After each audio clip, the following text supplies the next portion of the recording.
a message that says, hey, I need your help. I need you to go buy some gift cards at Walmart because I need to pay some people or something like that, and I need it right now. From me? No, from Elaine Clegg. Oh. But people got that email message from me. Well, I think they're just accessing the email list from board members of Compass or BRT. Batishine. One came from her too. Yeah. I get text messages like that too. Friends I know aren't doing it. And if you look, and the way you can really tell those, if you click on the name of the sender and you look at their address, it won't be Elaine's address, or it won't be Kelly's address. But they keep trying. The person who was willing to buy me gift cards was Darren Taylor. Tom, I'll get those for you. He came up to me with free. I'll get that for you. I'll get it for you. Darren, it's not me. Okay. Yeah. Good morning. It is Monday, June 8th. All three commissioners are here in the commissioners' meeting room. Monica Reeves is with us doing our deputy clerk details for today. Thank you, Monica. We have the sign-up sheet. We do have in this room people signed up to speak. We have Todd Lakey, Amy Woodruff, and Greg Shafter. Okay, I'm sorry, I still didn't say it right. Shafter. He knows who he is. Yeah, there you go. But we do have some people that are also WebExed in with us. There is one on the phone, and the beginning numbers are 208-867. I need your name, please, and if you are for, against, and do you wish to testify? Hello? Oh, they hung up. Okay. We're sorry to see you though. Okay, Derek Tunison, are you there? Derek? I wonder if they can't hear. We had that issue last time. Now he's muted. Not muted. Derek?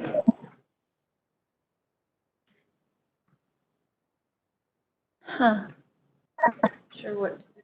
I mean, we can advise them to call back, Monica. Didn't that work last time? Yeah. Are they on the phone or on the WebEx? He's on the WebEx. Derek, I can't, oh shoot, I don't know how to say it. Can you hear me? If you can. They're telling we can't hear you. There's no sound for Derek Tunison on, but I see that you're there and your mic is unmuted. Let me see. And Patricia Nielsen is there. And Jen Almeida, how do you do? It's good to have you with us, Jen. Thank you. Okay. I'm just sending Derek a message. Okay. See if he can. Okay. Leslie and I got it. Okay. Sorry about that, Monica. Oh, no, Leslie.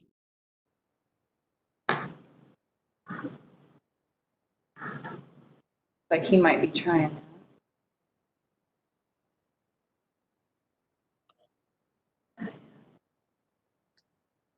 Well, we'll go ahead and get staff and these that are here in the room sworn in, and then when we can get communication going. We'll try again. Yeah, we'll try again. Jen Almeida, Tricia Nelson, Todd Lakey, Amy Woodruff, Greg Schatzel. Do you swear or affirm the testimony you give will be the truth, the whole truth, nothing but the truth? So help you God. Very good.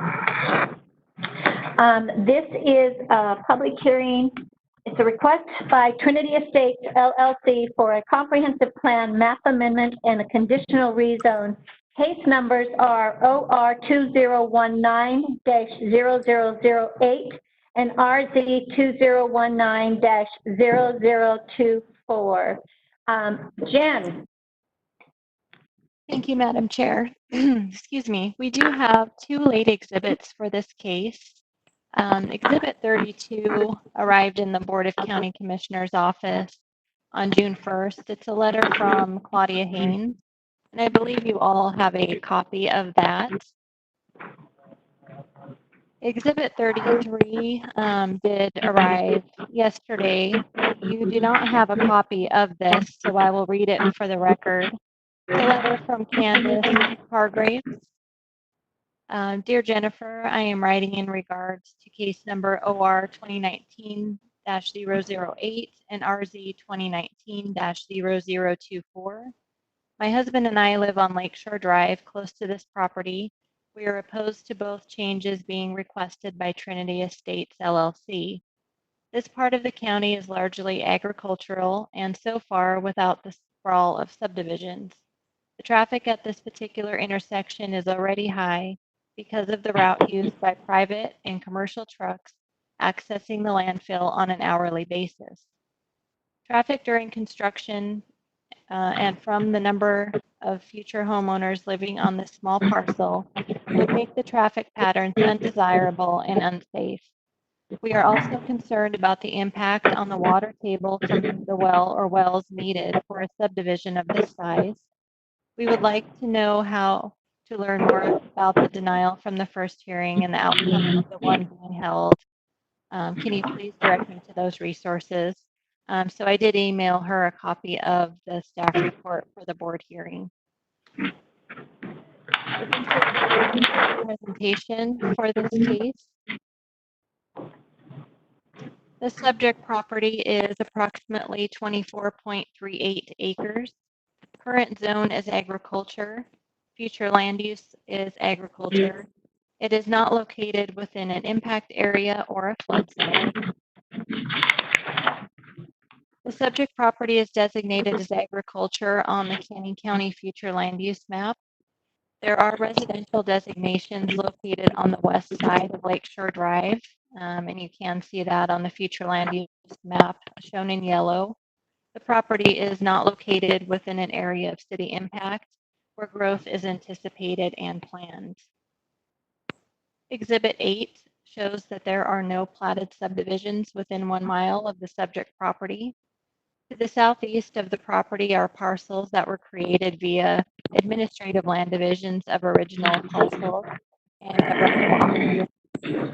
and so when I'm referring to these, I'm referring to these smaller lots that you see in that area.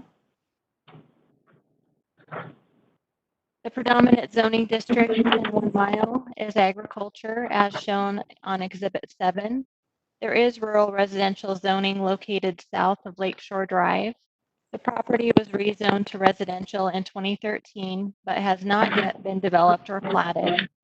And I'm referring to this yellow area right here that was rezoned but has not been developed.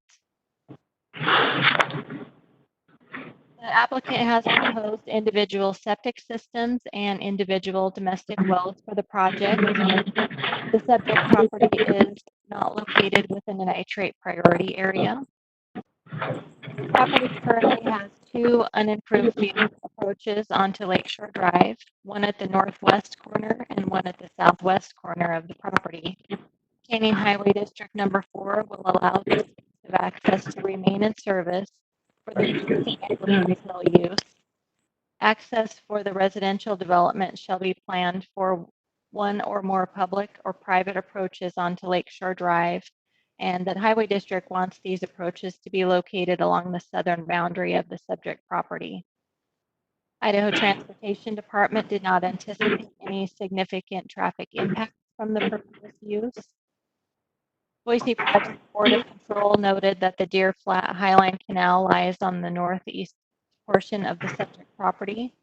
They also noted the easement that is along that canal. That's found in Exhibit 16. Idaho Fish and Game did comment, but had no additional comments in their letter. Deer Flat National Wildlife stated concern regarding the conversion of agricultural land to residential and how that affects the refuge.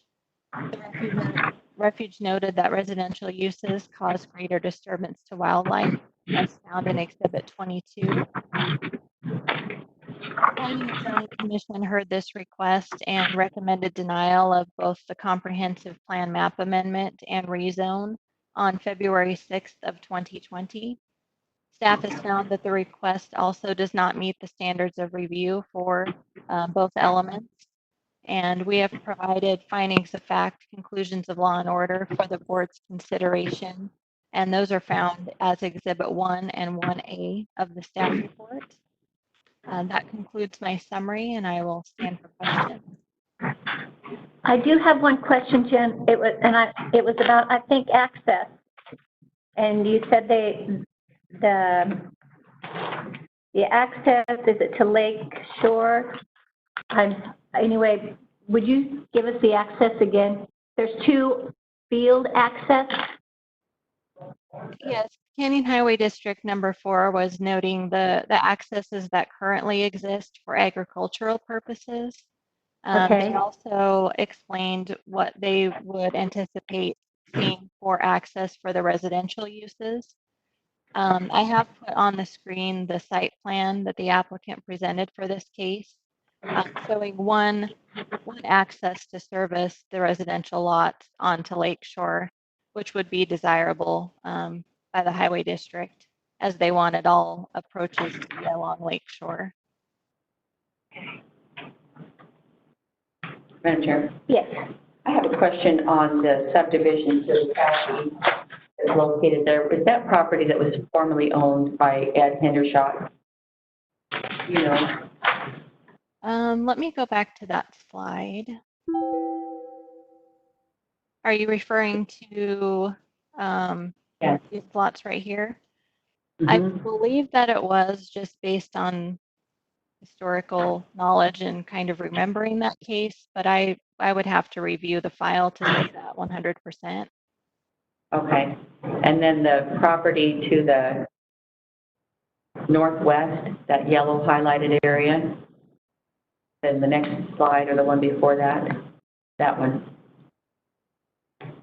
And the ownership on that, I'm sorry, go ahead, Commissioner Van Veen. the ownership on that, Jen? The current ownership, I believe it's still owned by Wilkie, but I would need to look that up. Okay, thank you. You're welcome. Any other questions for Jen? No. Thank you, Jen, very much. First, we have Todd Lakey. Just need your name and address, please. Thank you, Commissioner, and Jennifer's going to pull up the slide too. Before we start, name is Todd Lakey, address is 12905 Anicia Court, Nampa, Idaho 3651.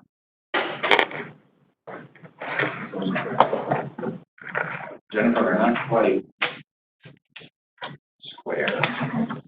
Or a couple slides into it.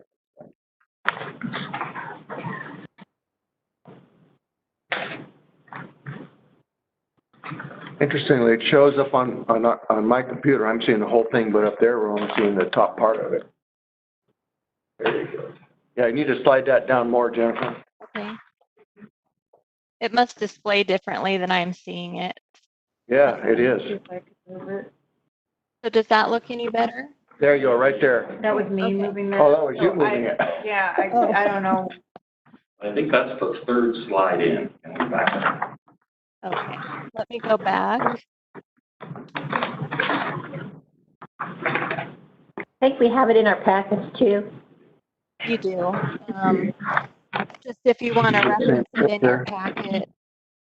The colors don't show as well in the packet.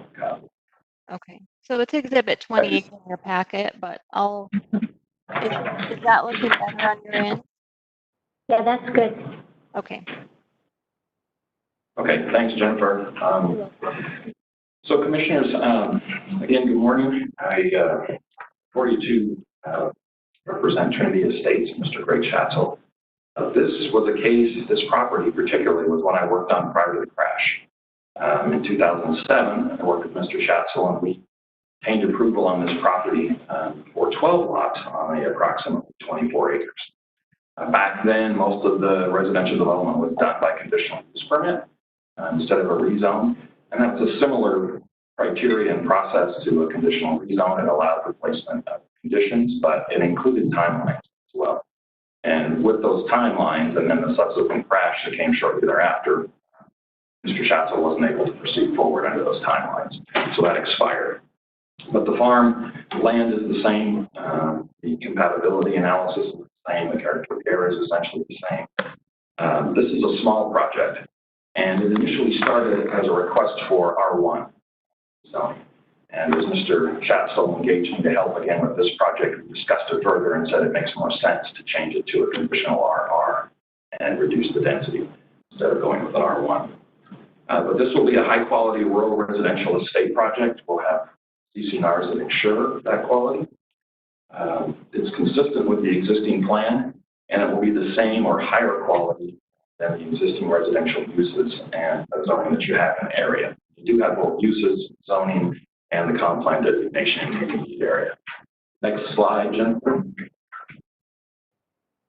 Slide her up. So I want to talk about some of the key components, Commissioners. First is the land use balance. There's a high demand for these 2-acre parcels. Cities don't want 2-acre parcels. It doesn't make sense from their infrastructure and a cost standpoint to do curb gutter, sidewalk, sewer, and water.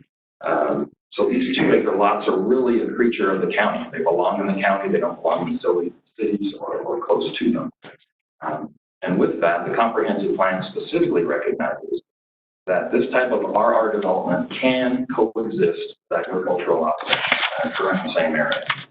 This area is designated for this type of use. Comp plan also provides for a diversity of housing choices. They said there's high demand for this type of lot, and it provides that diversity compared to what's being developed in the city. And that's driven by the economic growth that we're still experiencing. Next slide. So Commissioners, as Jen's pointing this out, on the left, there it is. On the left, you have the future land use map. And we are connected to that large yellow area, which is designated as residential in the comprehensive plan. It's a small corner of that parcel. I'd say that yellow area, my guess, is probably around 1,300 acres of residential designation. And then you have the larger one there to the south and east. As you know, Commissioners, the comprehensive plan is not a concrete specific zoning ordinance. In a zoning ordinance, you have definitive lines. On one side of the line, you're definitely this, and on the other side of the line, you're definitely that. But the comprehensive plan is a guide. The Supreme Court recognized that in both Lewis. And I've always liked Nampa, the city of Nampa's approach to this. If you are adjacent to a comprehensive plan designation and you're applying for that same type of designation, you don't need to change the map because it is a guide. We are immediately adjacent, connected to that residential designation. So this small 24 acres is just as appropriate for residential development as that other 1,300 is designated for residential development. On the right, we have the zoning map. And you can see again, Mr. Van Beek mentioned the Wilkie rezone. I also worked on that rezone with Mr. Mills. And Mr. Wilkie rezoned that property has 380 acres designated RR, and the remainder of that 500 is staying in ag. It's about only 2/10 of a mile from his property, so it's really close. He hasn't developed his property. He's doing what he wants to do with it at the moment, and no rush. And he can develop it when he wants to. The Rawlings and Gray is to the south and west a little bit. I also worked on that project. Mr. Rawlings is still a client. That was 420 acres of RR rezone, but that's an older rezone with a development agreement that allows for 1 dwelling unit per gross acre. So it's closer to an R1 than the current RR. So that's the character of the area. We got zoning that's consistent in the vicinity, particularly the Wilkie, which is close by. Next slide, Jennifer. So I want to talk a little bit about the prime farm ground. This is not prime farm ground. That's a goal, certainly out in this area, is preservation of prime farm ground. Tom Farner was the previous farmer in the other application in 2007. He noted it was poor soil quality. Yields were considerably lower than other property in the vicinity, and the shape, that triangular shape, provided short rows and made it difficult to farm. Chad Neely is the current farmer. He also noted that it's not prime farm ground. The property itself isn't viable. It's a difficult shape and it has water issues that increase the costs. The only way he's able to do it is because of the, frankly, really good deal Mr. Schatzel has given him on rent and the fact that he farms hundreds of acres in the vicinity as well. Next slide. So, Commissioners, the subject property is Blue X. I want to talk about rural residential use in the area. Very close to us to the southeast is this other rural residential development. This is not a platted subdivision. This was created through some administrative or other process. But the lots are mostly 1+ acres. And whether it's a platted subdivision or not, the impact is exactly the same. The houses are compatible. The neighbors coexist just fine. The traffic impacts are similar. Our lots are actually larger, less dense on average. Next slide. Maybe one too far, Jennifer. There's a site plan in there somewhere.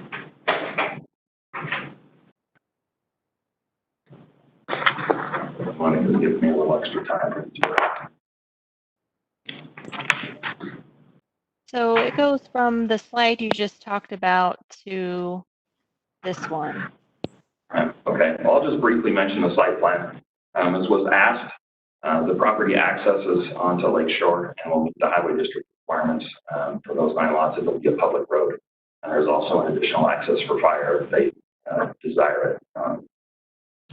That's up to the fire district. We just built it into our plan. Okay, next slide. So these are those homes to the southeast on the 1 to 2 acre lots. Again, pretty nice homes. Some have some pasture, some additional acreage. That's how we're using it. Next slide. We're compatible with this, but again, our subdivision will be higher quality with CC&Rs and a public road and meet current standards. And then last slide.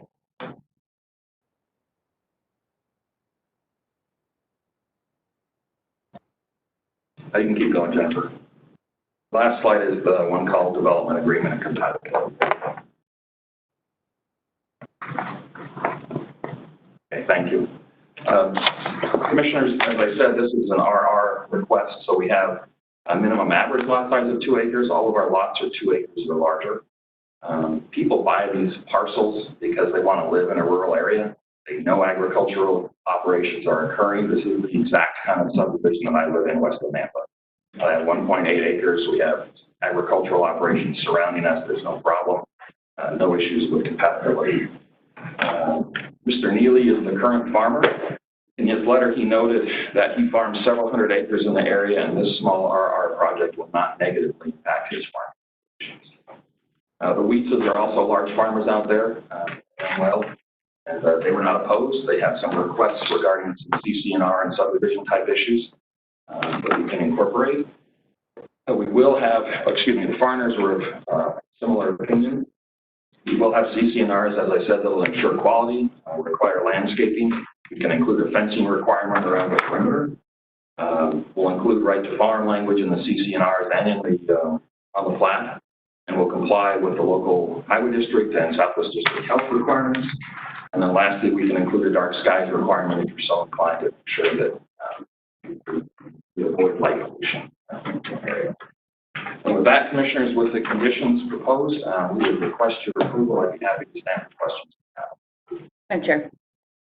And Mr. Lakey, on the size of the RR properties for the Wilkie Farm, I know that a portion of that has been rezoned, but they're substantially larger than 2 acres. Isn't that right? If I read that correctly. Madam Chair, Commissioner Van Beek, can I grab my Sure.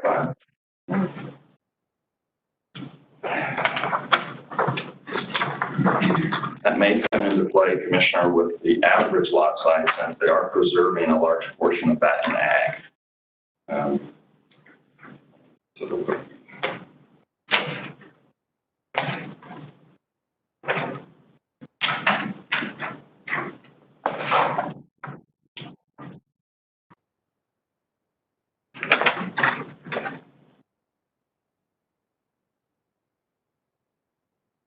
sorry, Commissioner, if you could just take a minute. No, I've looked at that in here also, and I'm struggling to find it. There's a lot of information here.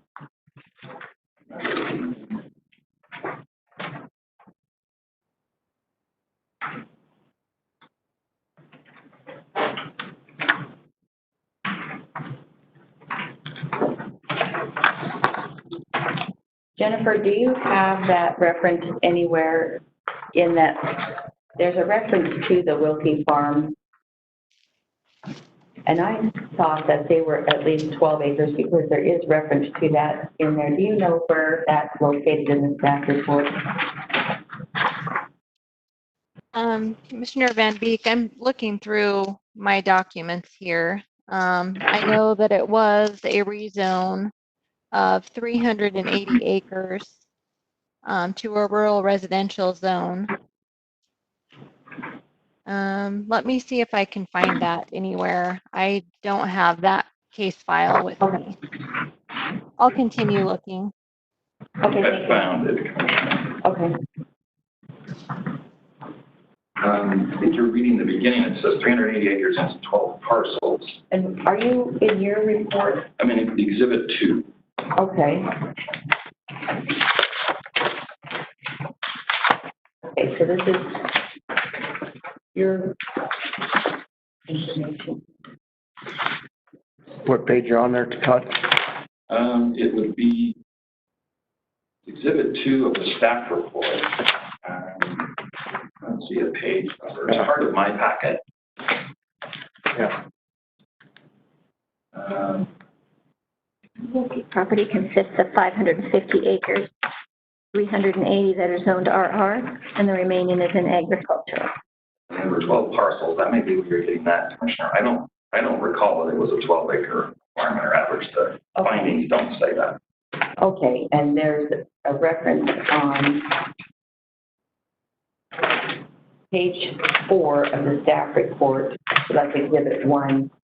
And so it's indicating the property could be divided into two 12-acre parcels, which would be more commensurate. So I'm not sure if there's a connection there or not. Maybe Jen can find that by the time we're done here. Commissioner, that administrative lot split is on Mr. Schatz's property. When you just referenced the 12 acres, that's what exists on the property currently. Thank you. Okay. Yeah. And then the cost of the water per acre, I know it's high out there because of the depth of surface to groundwater, but so $150 an acre to irrigate, is that what's referenced there? And wouldn't compare that to the cost of drilling a private well? Commissioner, I just take Mr. Neely at his word that that's a high cost. The farm itself or the property itself is not prime farmland. I can't quote what's a good pumping cost. Yeah, no problem. And then we had a land use hearing. We've had a lot of them, but in that, the testimony was that it's moving away from 2-acre lot sizes to 1-acre lot sizes. Number one, for preservation of ag ground, that's a part of it, but also because it becomes difficult for landowners and that the market, and I wish I could find which use that was, but the market for those is not as robust as the 1-acre sizes. So can you talk about that data? Commissioner, I can just talk about personal experience. 1 to 2 acre lots are fairly comparable. I've seen perhaps a little bit more 1-acre lots closer perhaps in packed area, but not right next to the city. And sometimes those, for example, in Mr. Cotton's project came to city water. You may run into some well and septic issues with a lot size that small. But I'm certainly still seeing demand for the 2-acre lots. Again, that's the subdivision that I live in. And people have been asking about the last remaining lot for a long time. So I still see strong demand and my experience with my developer clients and just personal experience with 2-acre lots as well. Okay, and then one more question as it relates to Southwest District Health. Their report has a notation here on point 3 that it's high seasonal groundwater. So what's the depth from surface to groundwater on that parcel? Mr. Chairman and Commissioner Van Beek, I'm not sure. I guess What I will say is Southwest District Health is certainly aware of that. We have to meet their requirements. We have to do a subdivision engineering report because this will have to be platted. So they will take that into consideration what requirements they impose on this project. So.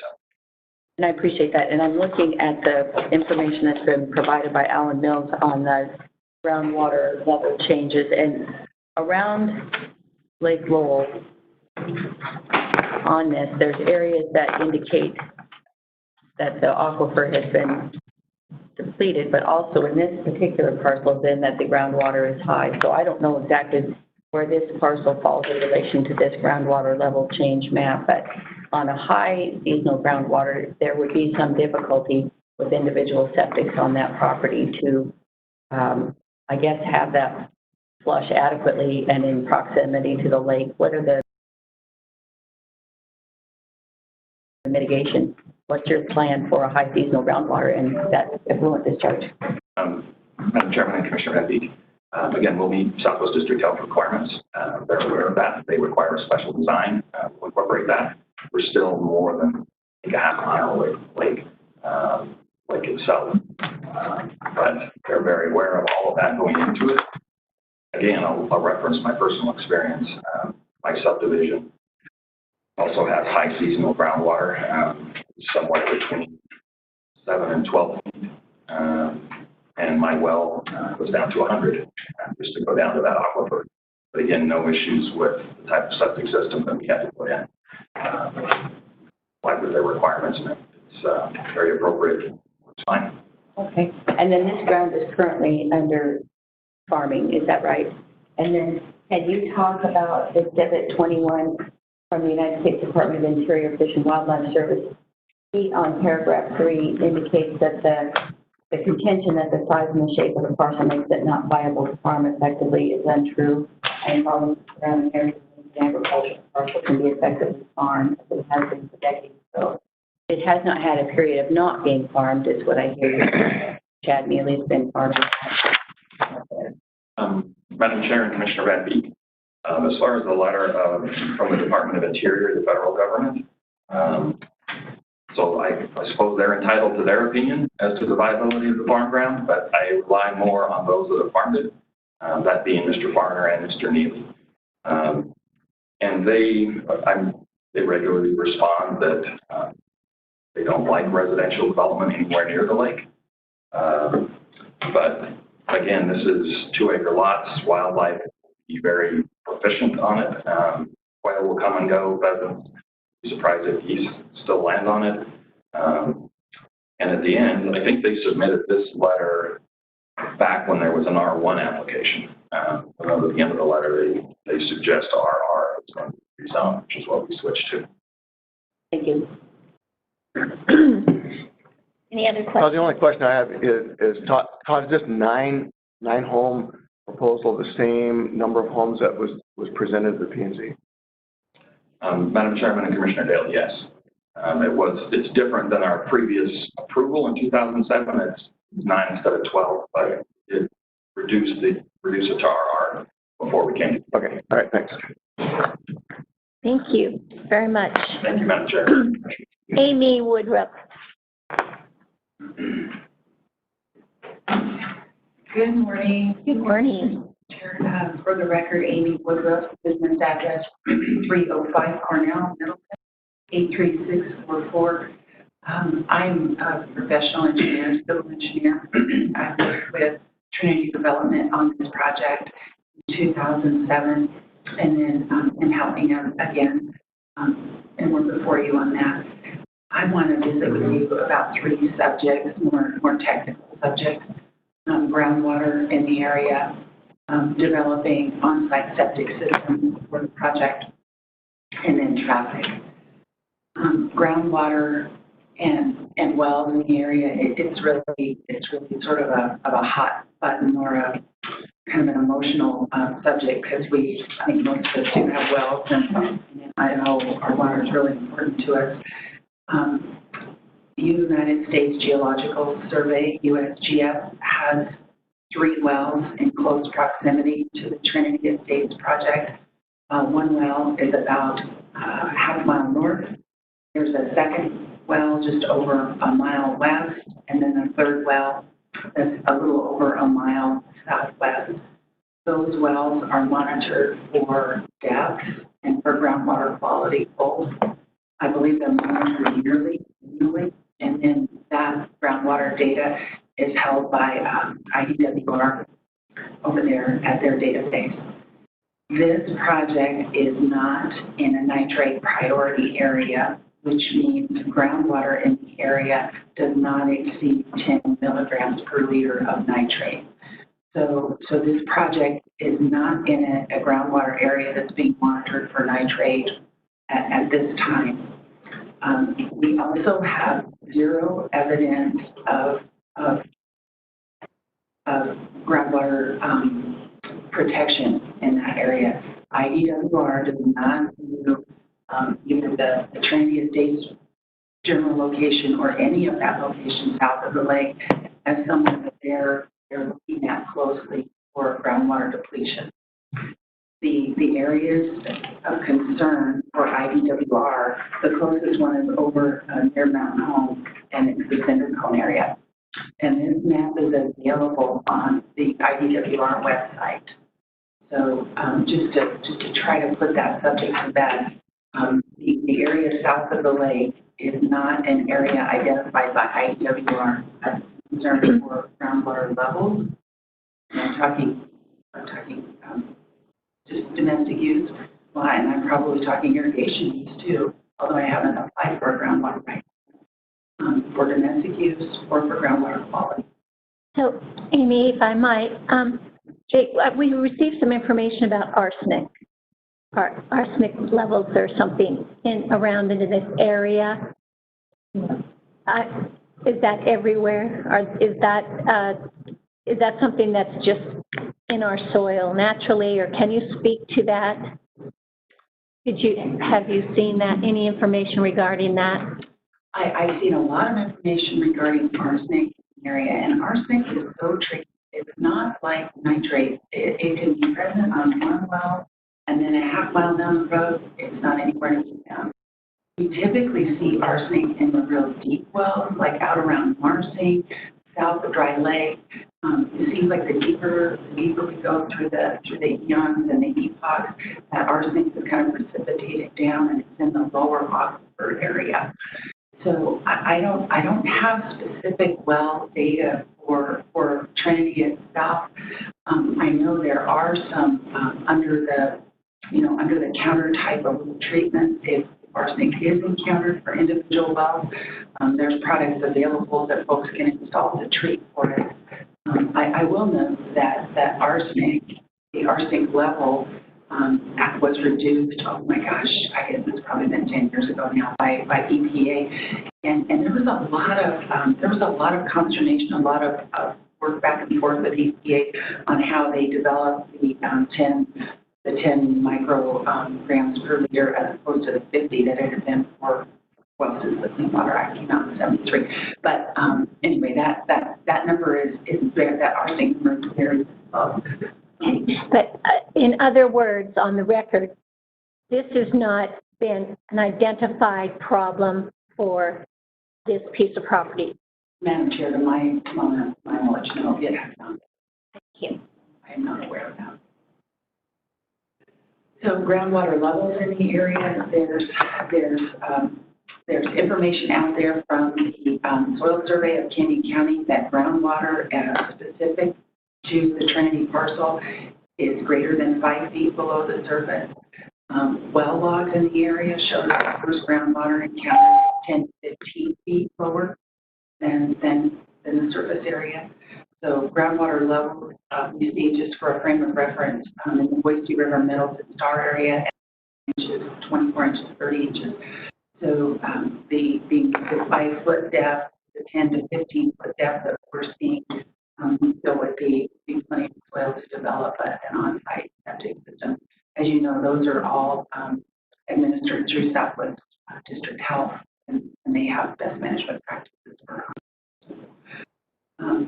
the Trinity parcel had a nutrient pathogen study done in 2007. So we know quite a bit about groundwater in the area. We know quite a bit about the hydraulic gradient. And the groundwater travels south and west toward the Snake River. So the idea that a groundwater plume or a polluted plume or nutrients that might ever reach the groundwater travel northeast toward the Deer Flat Refuge and Lake Bowl, that's not accurate. The hydraulic gradient goes south and west.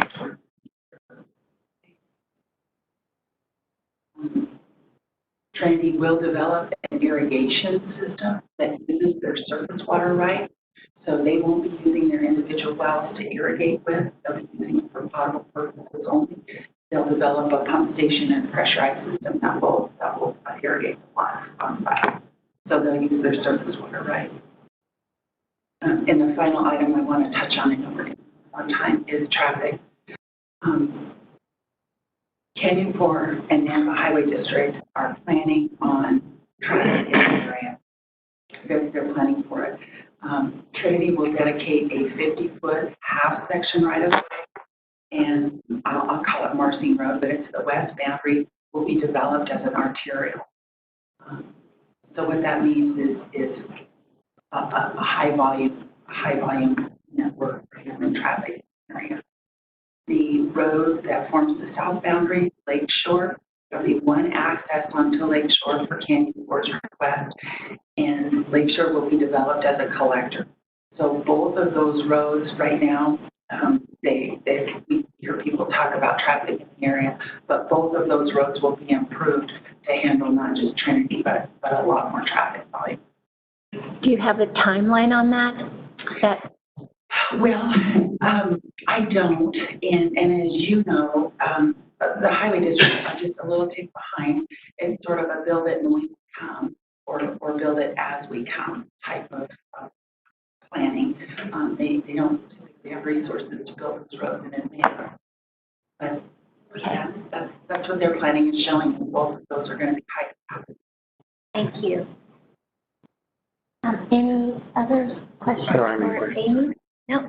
Thank you very much. Greg.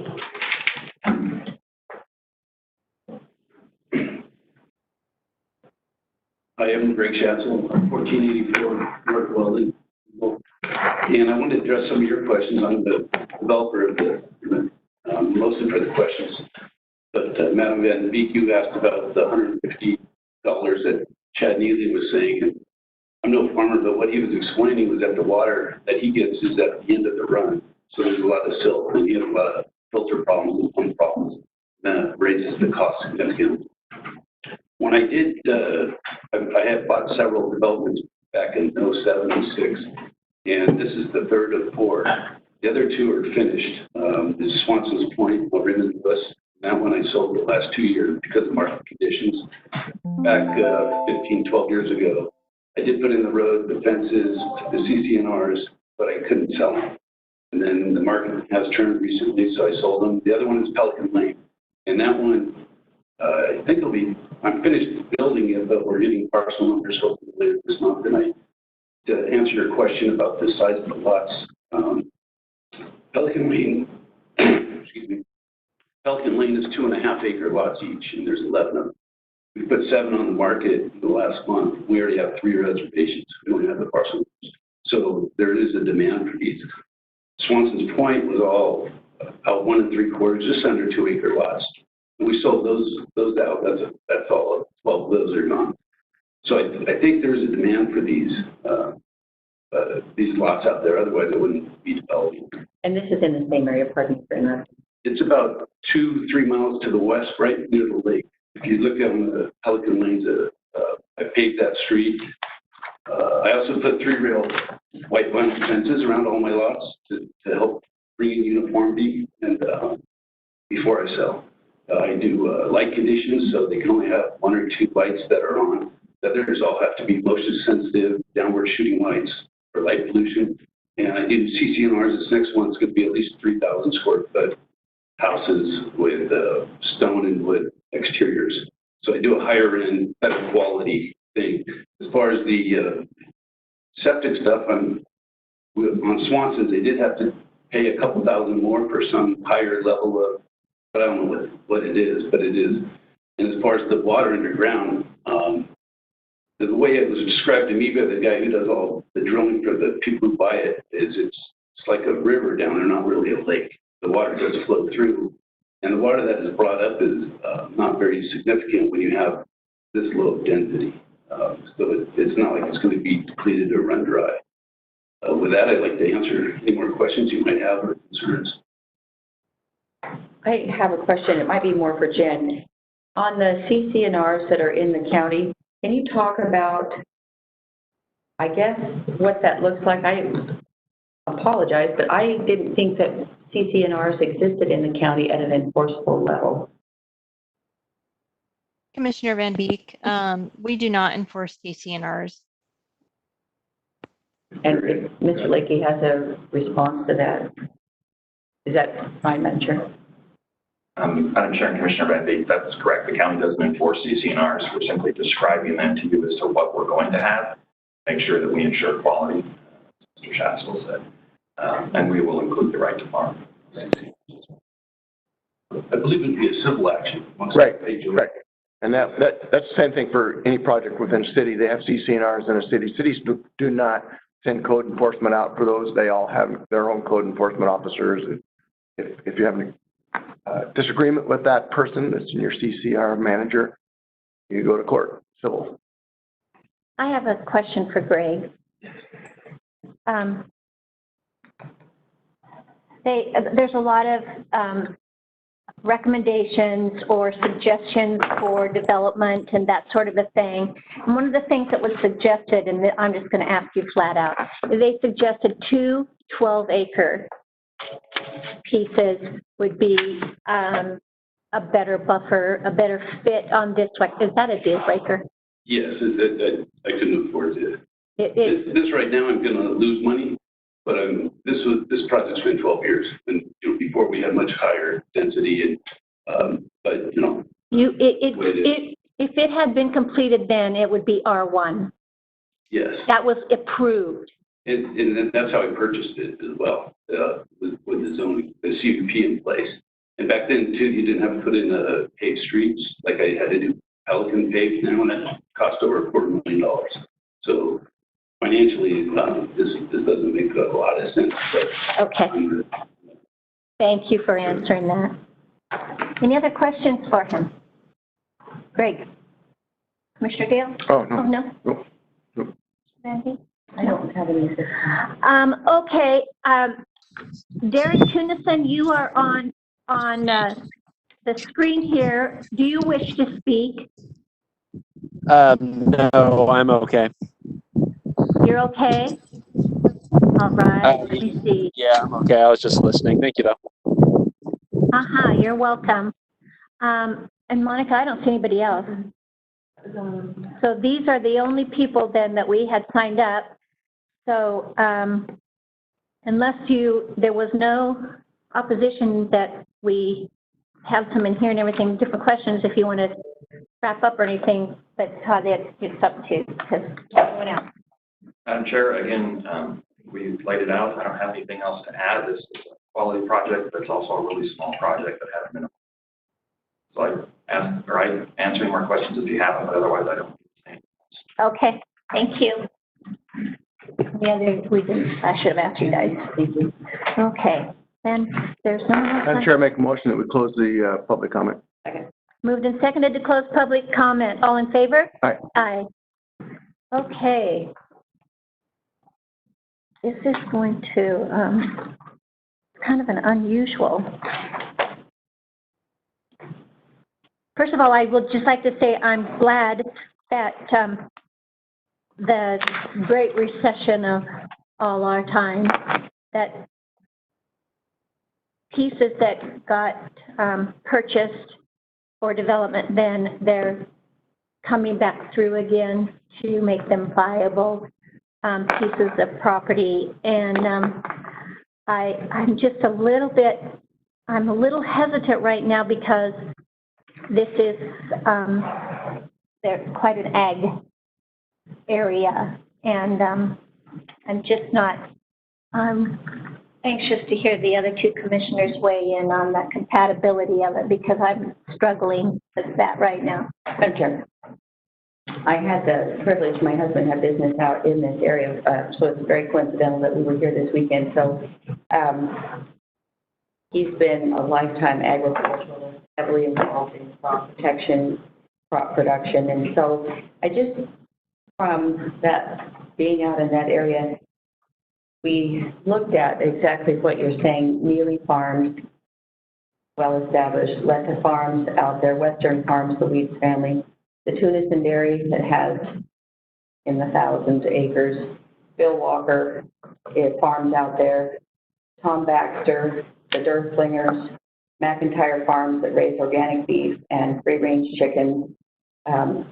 Watson Ag has a couple of hundred acres of onions out there. The Wilkie Farms, there's orchards, there's a sheep farm owned by the Bullgrins that has 100 sheep or more. So as we look at and talk about what that means to be in an ag area, and I've spent time kind of pouring through, and Mr. Lakey is correct, it's not an ordinance, but it is a document that's been drafted with public input on how to interface the changing dynamics of Canyon County. So in everything from being in the Tunison Dairy area, that 4,000 cow dairy has quite an aroma that's unique to an agricultural operation. It is large-scale, diversified production agriculture in an area that's located next to a landfill. There are arterials and roadways out there that they, right today, with those narrow roads, they have to handle a large volume of rigs, spray rigs. There's going to be aerial spraying that even on my own farm, 23 years ago when I moved there, they were spraying potatoes, and my mom, knowing I had married an agriculturalist, said, somebody call the FAA and tell them they're spraying. And my husband, you know, he laughed because he said, we've leased that ground, and that's what happened. So that drift, we talked about this in a different land use hearing, but it's called an application exclusion zone. So if there are workers, if there are people in an area where ag operations are taking place, they have to stop that, even in the presence of a right to farm on the plat. It still makes it difficult. So I'm wrestling with the same thing that you are in an ag area where our comprehensive plan, and I want to go through, they've been well articulated by our staff in here. So I want to jump there and talk about this. But if we look at the population policy to encourage future population to locate in areas that are conducive for residential living and do not pose an incompatible land use, and that's difficult because the smell, the spraying, the heavy equipment on the road, the infrastructure that will need to be developed if we continue to place residential development next to that large-scale diversified production corridor, that is unfortunate. And I know people are doing it. I wanted to know with the Hendershot property. I've been out there, I've looked at that.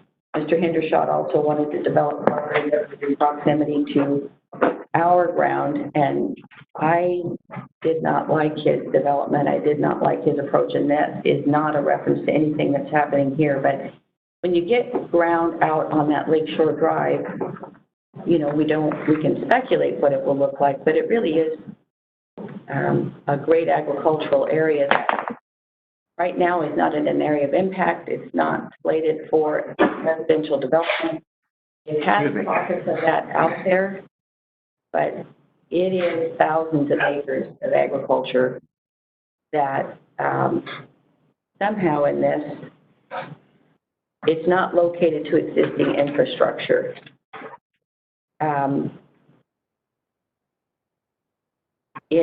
It impacts our agricultural community, you know, and on page 39 of our comprehensive plan, the county recognizes that agricultural uses contribute to our economic base and that the retention of agricultural land should be encouraged. So Canyon County, as most citizens do not, recognizes that dust, farm implements, aerial applications, noises, pesticides, herbicides, fungicides, animal waste, odors associated with agricultural activities are normal and expected in agricultural areas, even when best management practices are used. And I can tell you that working with the government in those nutrient waste management programs, they are expensive, and farmers are some of the most heavily regulated people in an industry. They really have a lot of compliance on that. And I do appreciate that the developer wants to put high-end homes in there, but what happens in that is that once that ground develops or is rezoned for higher homes, it becomes impossible for farmers, and it creates almost a domino effect where farmers cannot compete because of it is limited water. We live in an arid thing. The wells, the land ability to water that, it is very expensive out in that area. And I want to reference the document that was also provided. I pilfered through that this weekend. And it's generated, it's evidently a federal program. It's the American Planning Association for a Guide on Agricultural Land Preservation. And it said agricultural land should be protected and preserved in large contiguous blocks in order to maintain a critical mass of farms and agricultural land. And it is true, I understand that Mr. Neely farming that, he's been well established for many years. Those smaller pieces, it does become problematic to get equipment in there and irrigate that effectively. But when we start carving off pieces of that, it really chips away at the integrity of that whole land mass out there. So recent land use trends have shown a rate of increase in land development that far exceeds the rate of population growth. Farming is a business that provides many public benefits, including open space, wildlife habitats, and groundwater recharge. There's pressure on for development in farming areas because of the well-articulated reasons that have been presented today by Mr. Schatzel and Mr. Lakey. But scattered development in farming, I'm quoting again from this ag development in farming areas, removes agricultural land from both production directly and indirectly. Development directly removes the agricultural productivity on which it's built, and indirectly it may force nearby farmers out of production by traffic, trespassing, pilferage by non-farm residents, by their complaints about dust, smell, sprays, noise, and especially by causing a general rise in land values and higher property taxes. I don't mean to interrupt you, but in the interest of time. Sure.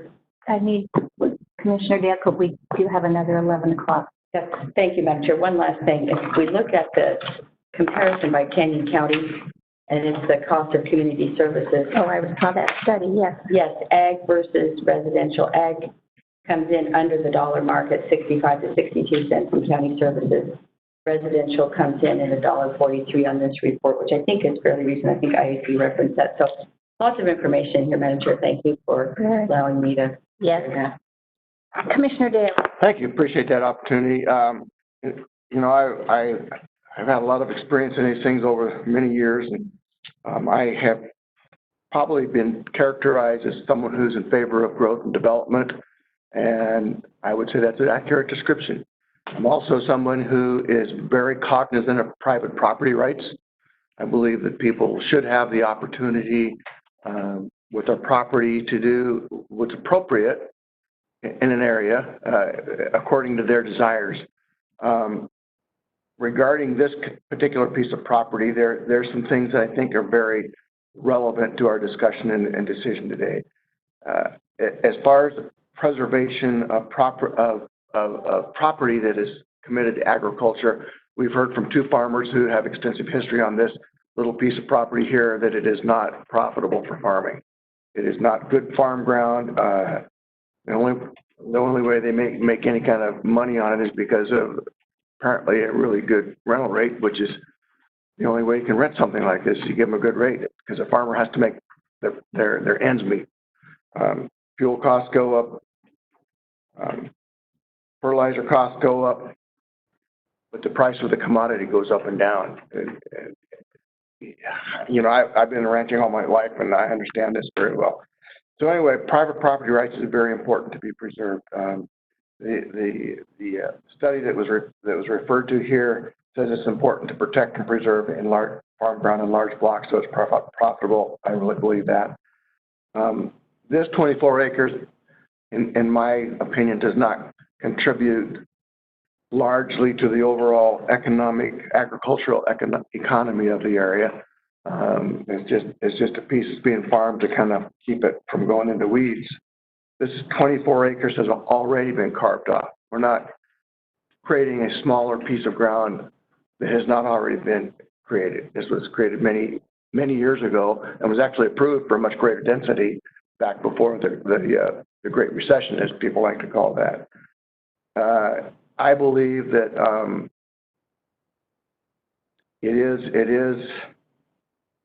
I would tend to agree with that this is a good place for 2 acre lots. It's far enough away from the landfill. It's a long ways. I'm looking up my map and I don't know what the actual mileage is, but it's a long ways, at least a couple miles, I think, from the landfill. It's quite a ways away from the dairy, probably at least a mile away. There's already a fairly substantial, quite a number, I don't know how many homes there were in there, but quite a few lots in there that are almost adjacent to this property with homes in it. And there's homes all around this area that the agricultural sprayers for the aerial spraying have to be cognizant of and be careful of already. I just don't see that I don't find sufficient reason to deny this proposal here. I struggle to understand why P&Z denied it. I haven't found really good reasoning in the minutes of the P&Z meeting. I didn't quite understand all that they didn't say a whole lot about it. They just denied it. Anyway, that's my comments, Madam Chair. I'm in favor of moving ahead with this. Well, just to go back through, when you read the comprehensive plan, the amendments, the findings of facts, and all of this, the comprehensive plan stuff, it speaks a lot to compatibility. The proposed use is not in general conformance with the 2020 Canyon County future land use map.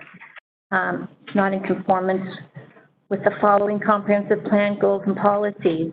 And the finding was that this proposed type of growth is not in general conformance with the future land use map or with the following goals.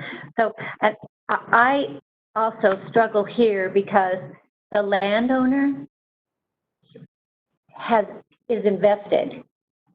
The landowner has put money into owning this land, and they are renting it and farming it and that sort of thing. But most times, and maybe I over-exaggerate, but people that own land and farmland especially, it's kind of their retirement, it's an investment, or it's the inheritance for children or grandchildren, or so many we've had in the last, really since this virus, all these land hearings, they're all wanting, now they're opening it up and they're wanting their families to live together. They're dividing it off, and so my son can be here, or my son and my daughter and her husband, and that sort of thing. And that's all part of personal property rights. And that is my I think there is a compatibility issue with what is proposed before us.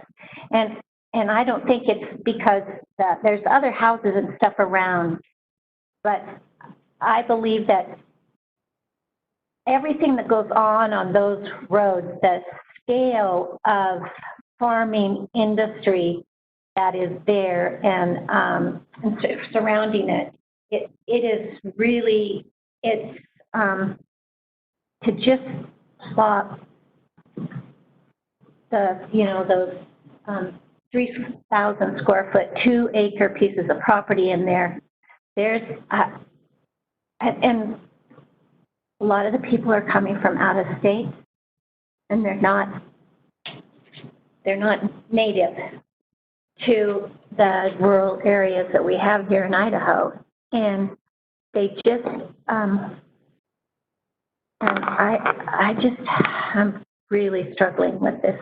I think it's a great project, a great idea, but not in the location. that there is. So, and I'm thinking, okay, you're part of the problem, Pam, or you're part of the solution. And I'm thinking how I can feel comfortable about compatibility on here.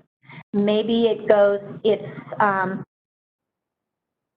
I'm not sure. Maybe it's the ingress, egress. Maybe it's the layout.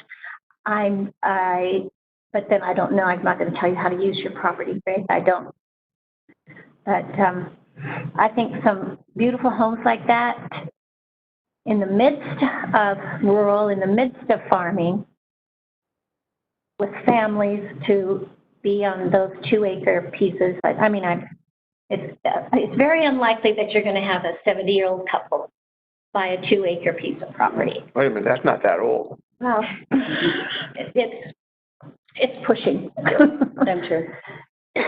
And I just don't, it would be families and to be around all of that, but around all of that too causes part of the compatibility for me with their toys and buses and the traffic and all of that. Commissioner Van Beek? And I appreciate your thoughts on that, and it is difficult because I also recognize on the private property rights that those are first, and I reference those.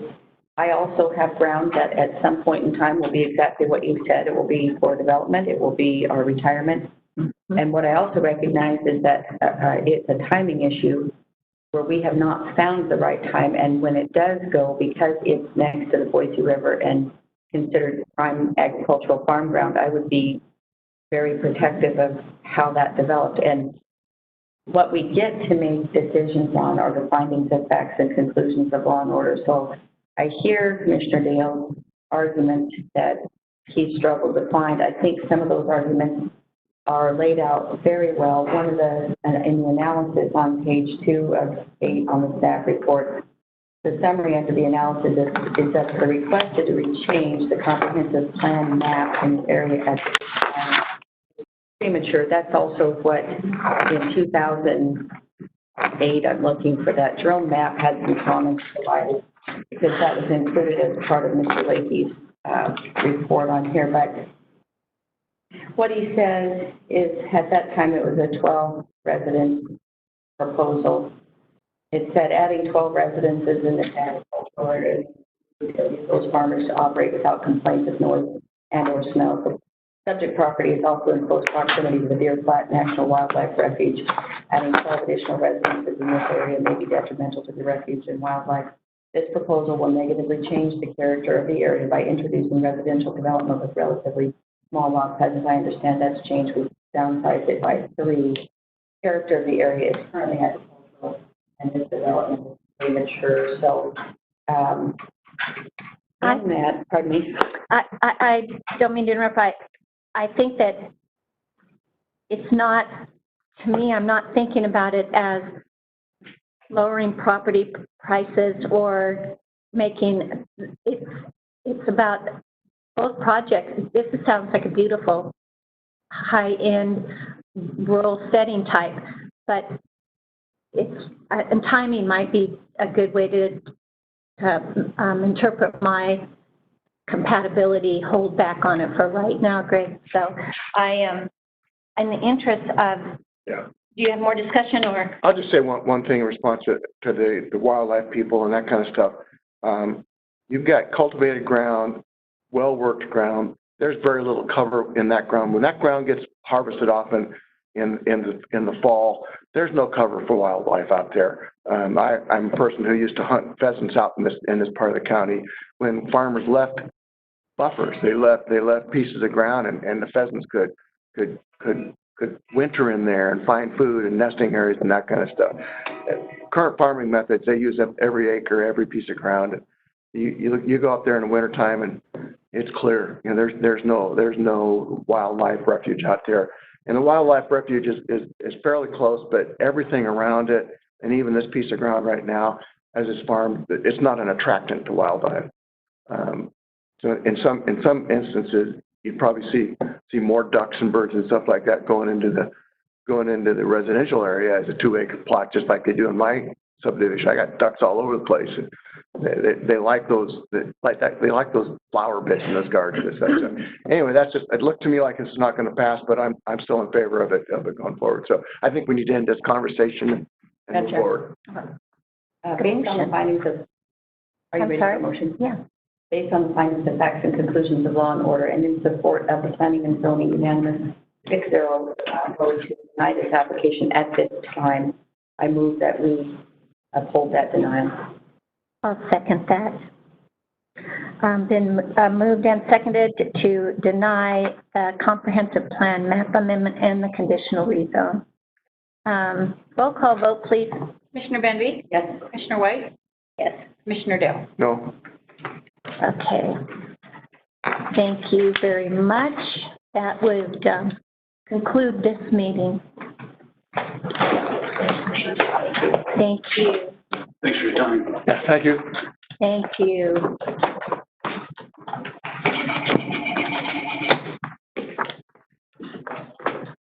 Thank you.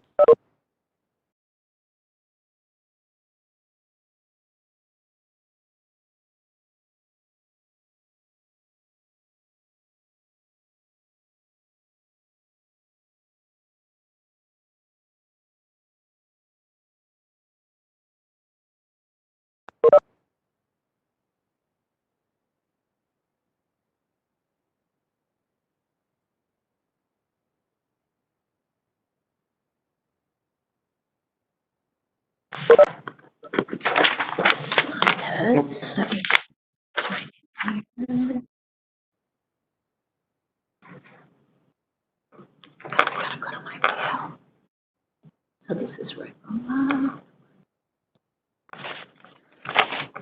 I really, really appreciate it because these things are right in order in our email. Yeah, That is really that helps. It's so cool.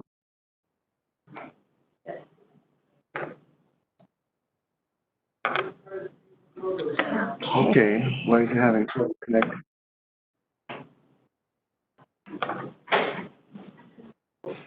Alan, see Alan Babbitt is there.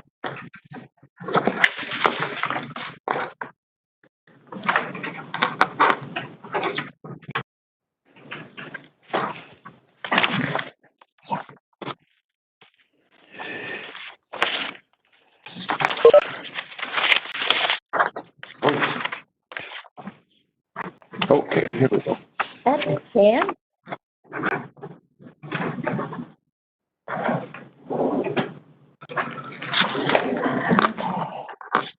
That's on that one page, Commissioner. No problem. Okay. Good morning. It is Monday, June 8th. All three commissioners are here in the commissioners' meeting room. Monica Reeves is with us doing the recording and our deputy clerk's duties. We have a public hearing right now, and it's to consider a request by Melanie Steinhaus representing Roy Brumbaugh and Sheila Marchbank for a zoning amendment and rezone, and that case number is RZ 2019-0038.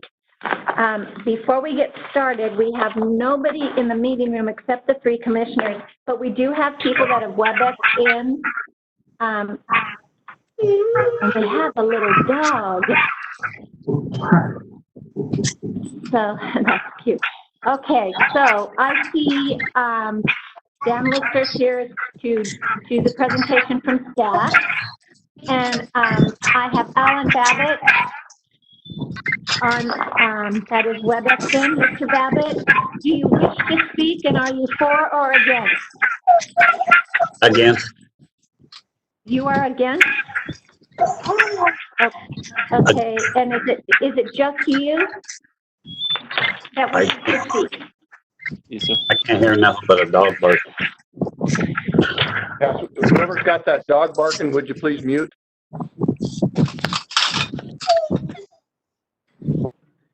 There we go. Mr. Babbitt, is it just you wishing to speak? My wife's here too, Marlene Babbitt. Marlene? Okay. Mhm. And then I have Melanie Steinhaus. I see, let's see, you are there. And you Yes, are the ma'am, I am. applicant? And you're the applicant? Yes, ma'am, I am. Okay. And is there anybody else there with you that wishes to speak? Yes, actually, Sean Connor. Sean Connor?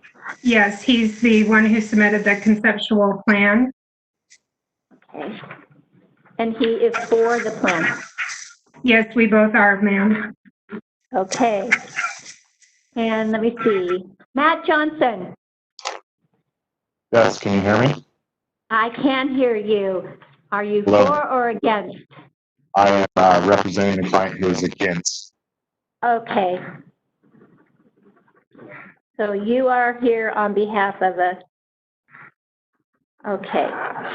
So let me make sure. Stephen Colias, are you there? Yes, ma'am. Are you for, against, and do you wish to speak? I'm against. Okay. Do you wish to speak? No, thank you.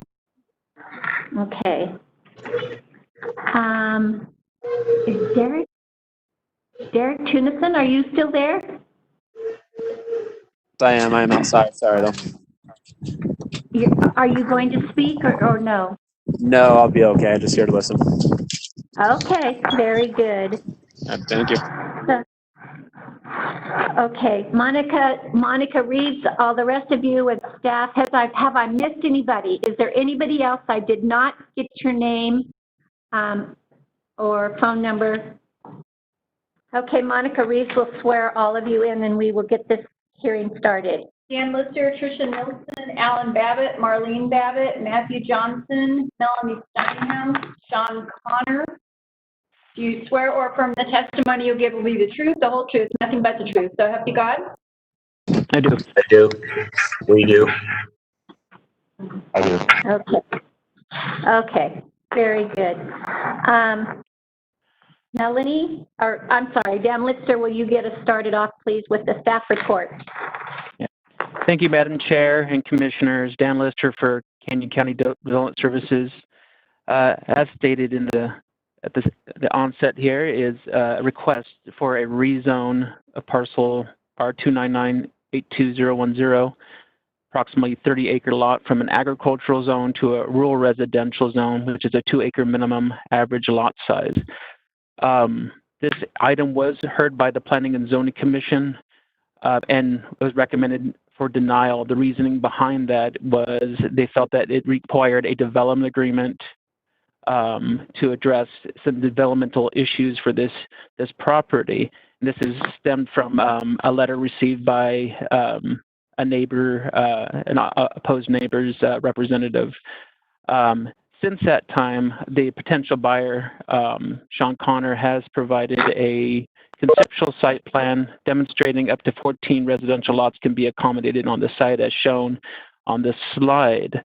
As stated in a letter of intent, the rezone is being requested for the current owners to sell the property as residential development, which is consistent with our comprehensive plan. The configuration showed on the screen is very similar to an approval that was done back in 2003. It was a conditional use permit for this property that was allowed to be divided into 16 lots. That has expired. It expired in 2008.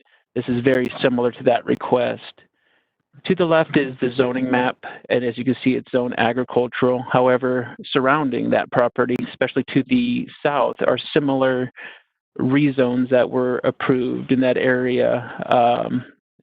There's one in 2012, one in 2018, and then 2019. To the right of that screen is Pelican Lane, which is another this has been rezoned, and there's currently a plat in place going through our process at this point. To the right is our future land use map. As you can see, the property is fully within a designated area for residential.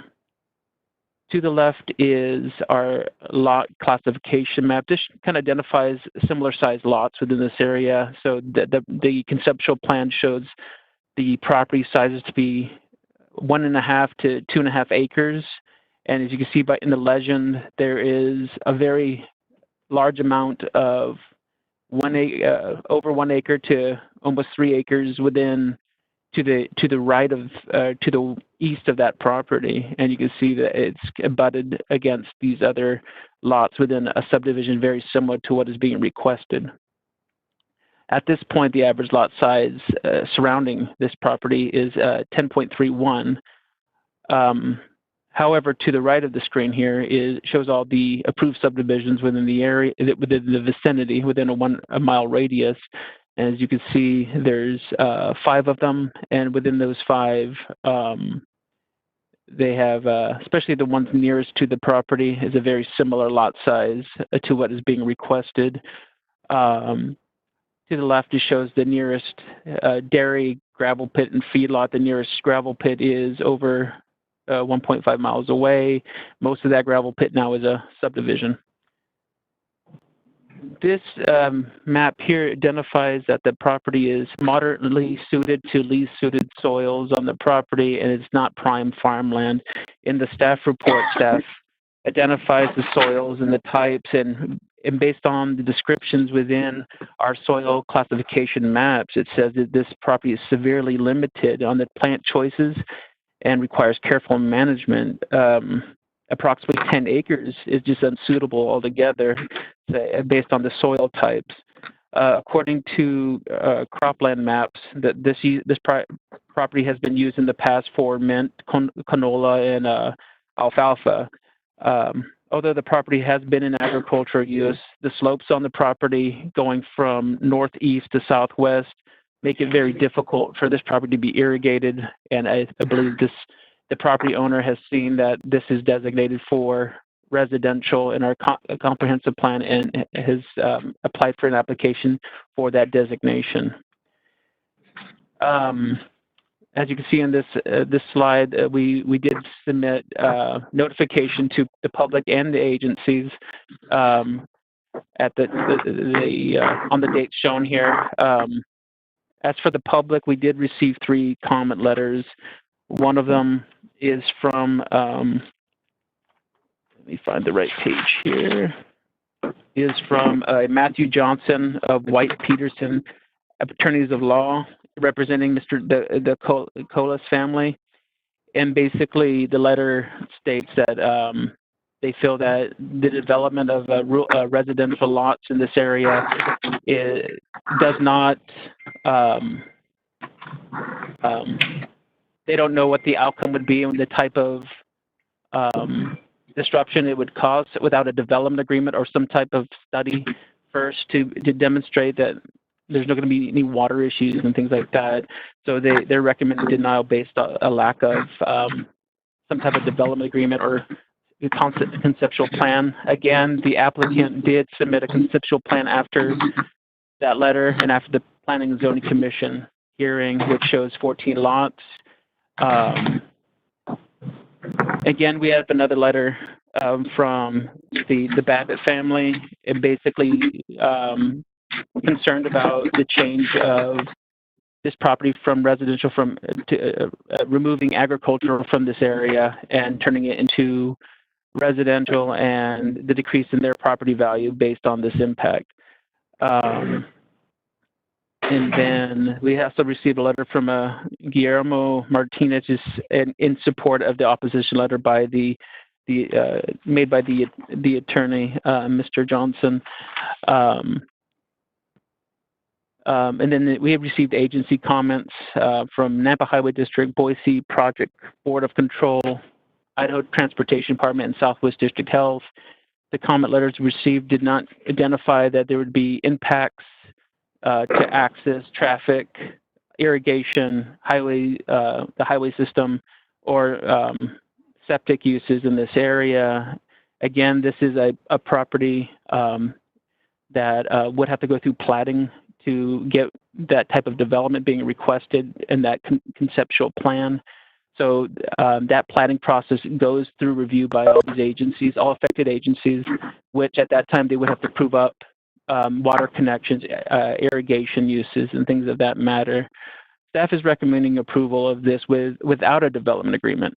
The RR zone, so the property is 30.35 acres, which allows for approximately 15 lots. However, with internal roads, improvements, and public right-of-way dedications that are probably going to happen at the platting stage, we're looking more at 13 to 14 lots.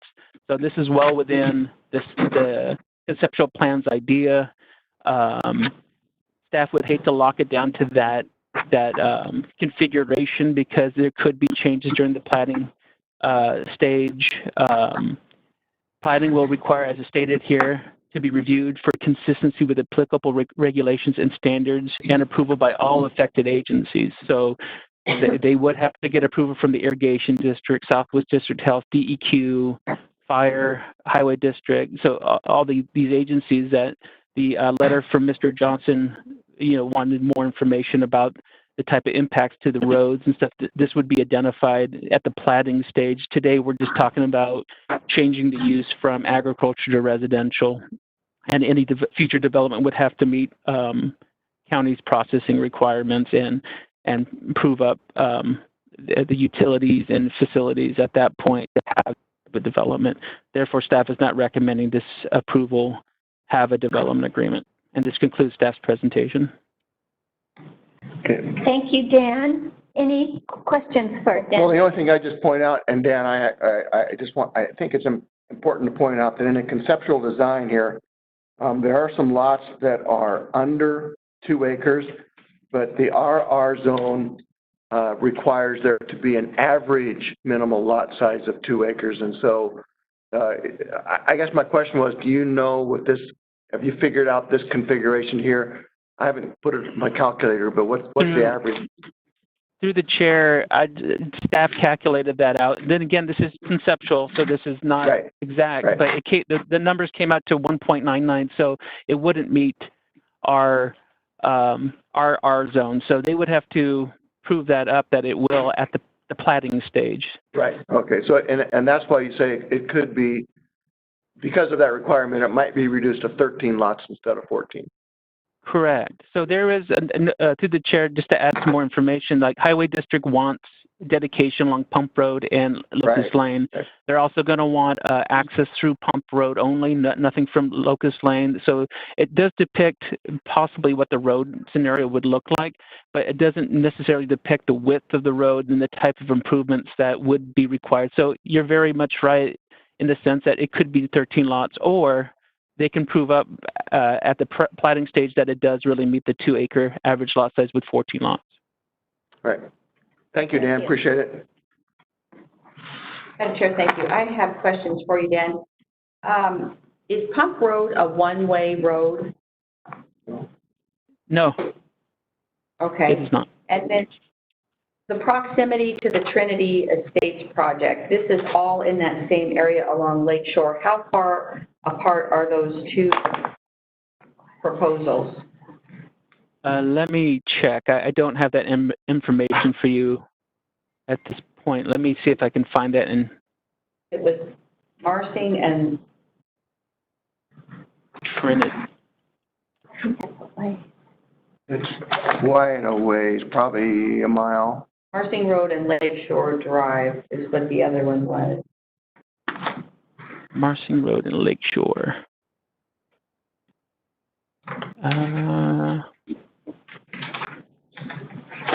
Staff is attempting to find that information for you. Yeah, it is quite a bit of ways from this project. Okay, and can you give me directions, Mr. Fly? Is it further west? It'd be further west and north. Okay. Northwest. Yeah. Okay. So this is south of the lake. The other one you're stating is more on the west north end of that lake. Okay. And so, can you compare and contrast maybe a little bit on the difference in the planning and zoning decision for these 2 approximately similar sized parcels, and they're out there, still ag ground out there? Yeah, and Madam Chair, I don't know much about the Trinity Okay. subdivision. I just looked at subdivisions within the adjacent area that have been approved or rezoned within that area. I didn't look any further outside that area. Okay. And then one more thing on your staff report, page 1. One more thing. I'm sorry. I don't mean to interrupt, but the difference between Trinity and this too is our comp plan shows this as a residential designation. Trinity did not. Right. Okay, thank you for that. And then That's on one thing the I do second know. yeah, no, I appreciate that. And Dan, if you could find the exhibit where that references that, that would be great. And then on the second paragraph of the staff report, page 1, February 6, 2020, the Planning and Zoning Commission recommended denial of the request, and it could not approve it without a conceptual site plan. So you're saying that the conceptual site plan is what changed the recommendation from staff to approve? Is that what you're saying? Staff has always, through the Madam Chair, staff has always recommended this as approval without a development agreement. The Planning and Zoning didn't agree with staff. Okay. Thank you. And I would just know, one of the other big differences, I don't know if you can see, I've got this on my map program here on my iPad, but just south of this particular proposal is a huge area that's just all looks like sagebrush and waste ground. It's not in any of this is not in agriculture production except for a little bit. And that doesn't show on this map. It's quite a bit. It's across Locust Lane from that, and it's definitely not being farmed. It's not like the other area, which was totally farmed area. Okay, thank you, Commissioner Dale. And then this property also is directly contiguous to a subdivision where the other one looks like it did not touch. Okay, so for that clarification, I appreciate that. And then, okay. That's good. This area is currently not farmed. Is that true, Dan? Did I hear that right? My understanding, and I think the applicant can explain more, but at her time, but my understanding it was in agricultural production. I don't know if it still is. When I was out there, if you look at my exhibits for site visits, it did show that there were still pivot lines and stuff on there, so I'm assuming it's still being used or rented out or leased out. I think they're growing alfalfa out there, it looks to me like. Any other questions for Dan? Not at this time, thank you. Okay. Melanie, Yes, ma'am. you please tell us what the plan.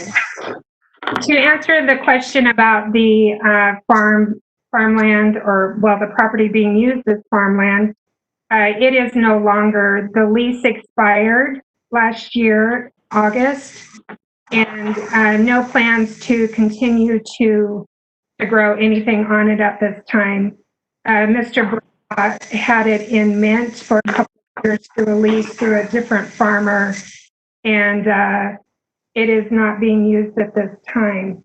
I would like to defer my comments over to Sean Connor, who is the one who is submitting the conceptual plan. If I can answer any other questions at that time, I would like to turn it over to him at this point. Okay. Mr. Connor. Yes, thank you for your time. I appreciate it. Thanks, everybody. So, I mean, I'm here to just kind of tell you what we're planning on doing. Just give you an idea. We are planning on building some higher end homes over here, and probably somewhere in the, $500,000 to $800,000 range. We're planning on something similar to what, I don't know if you saw the project Lake Crest Estates that Larry Richards has built up a whole bunch of homes over there. That's a beautiful community. We're hoping to increase the aesthetics of this area. I mean, the mint field is a field at this point. It's not being used, and it can't be really used for anything other than mint. And I think that looking at the zoning, the RR zoning, the designation for that was to encourage and guide growth in areas where rural lifestyles may be determined to be. I think we can put a subdivision in that allows for some agricultural, like rural sort of feel. I was thinking about maybe doing some, possibly doing horses for people, residents. We also, within one property, there's 5 plotted subdivisions for a total of 84 lots. I think we're right there in the middle of both of all that stuff. We're on either side. We're bordering those two subdivisions and those type of lots. We have frontage on Pump Road, so it's not going to impact either Lakeshore in terms of direct access or Locust. You know, Pump Road's a pretty small little access road that would help us to be able to do a public access road division. Other than that, I mean, I just want you to know, I mean, we're just here to help and hopefully get it done. Proposed. We're not trying to, you know, argue with anybody. We just want to make this go according to what the comprehensive plan already designates it at future zoning. Any questions that you guys have for me or anything I can help with? I have a question, Madam Chair. Yes. Are you local? Yes, I'm born in Boise, raised in Emmett. Okay, and Melanie, what's your? I was born and raised in Notice, Idaho. Lived in Canyon County my whole life. Okay, and this is just property that you purchased to speculate, is that right? I'm the agent representing Sheila Marchbanks and Roy Brumbaugh. They are a brother and sister who was also born and raised in Notice. Their father, Mr. Gene Brumbaugh, owned the property and lived across the street where Mr. Babbitt lives now on Locust Lane. Mr. Roy Brumbaugh does not live here. He lives out of state. His sister, Sheila, her husband is a farmer, Marchbanks locally out of Notice. And they don't find any use for the property themselves. So they hired me as their agent to help them sell the property. Mr. Connor came to me offering on the property, hoping to get it rezoned to residential for zone in the conceptual plan. Thank you. You're welcome. One more question. On the plans map that's been provided indicating there's 10 acres that are not farmable, where are those 10 acres located? Is that for me or Jimmy take that? So is it right down the middle? I think it's probably on the north side of the canal. Okay, so it kind of bisects the property, is that what you're saying? Thank you, Dan. Yes, ma'am. Yeah, it does. Yeah, we have topography on that, and it's basically runs right up just south of where we have our proposed road. Thank you. Any other questions? No. Thank you very much. Thank you. Will you be available for any rebuttal after we're finished, okay? Yes, thank you.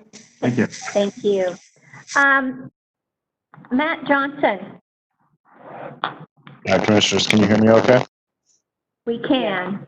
All right. Commissioners, my name is Matthew Johnson. I'm an attorney with White Peterson. Address is 5700 East Franklin Road, Suite 200, Nampa, Idaho 83687. And I represent Steve Cleus and Cleus family. Hey, Matt, Sure. You're really garbled. I don't know what's going on. Are you on the phone or on the computer? I'm on the computer. Boy, it's really garbled. Let me try something. Is that any better? No. How about if I'll call in a moment if you can give me 1 minute? Yes. I think that'd be better. It's really difficult to hear what you're saying.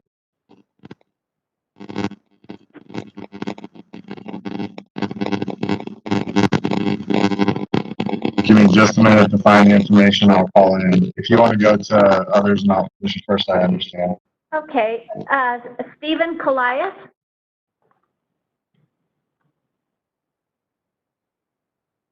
Yes, Stephen? ma'am. Yes, ma'am. You are against this. I'm sorry, did you wish to speak? No? Mr. Johnson is representing me and my family, so I think Very it'd be good. more appropriate for him to go ahead and speak. Okay, very good. Thank you. Let's see. Who else do we have? Alan Babbitt. Alan Babbitt? Are you still on? Can you hear me? Yes, we can. Okay.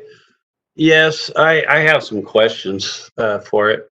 They're saying the land's no good. Well, I've been over here watching it grow with the farmer that was leasing the property, and the crop looked good. I mean, there was no dry spots, and there was no bald spots.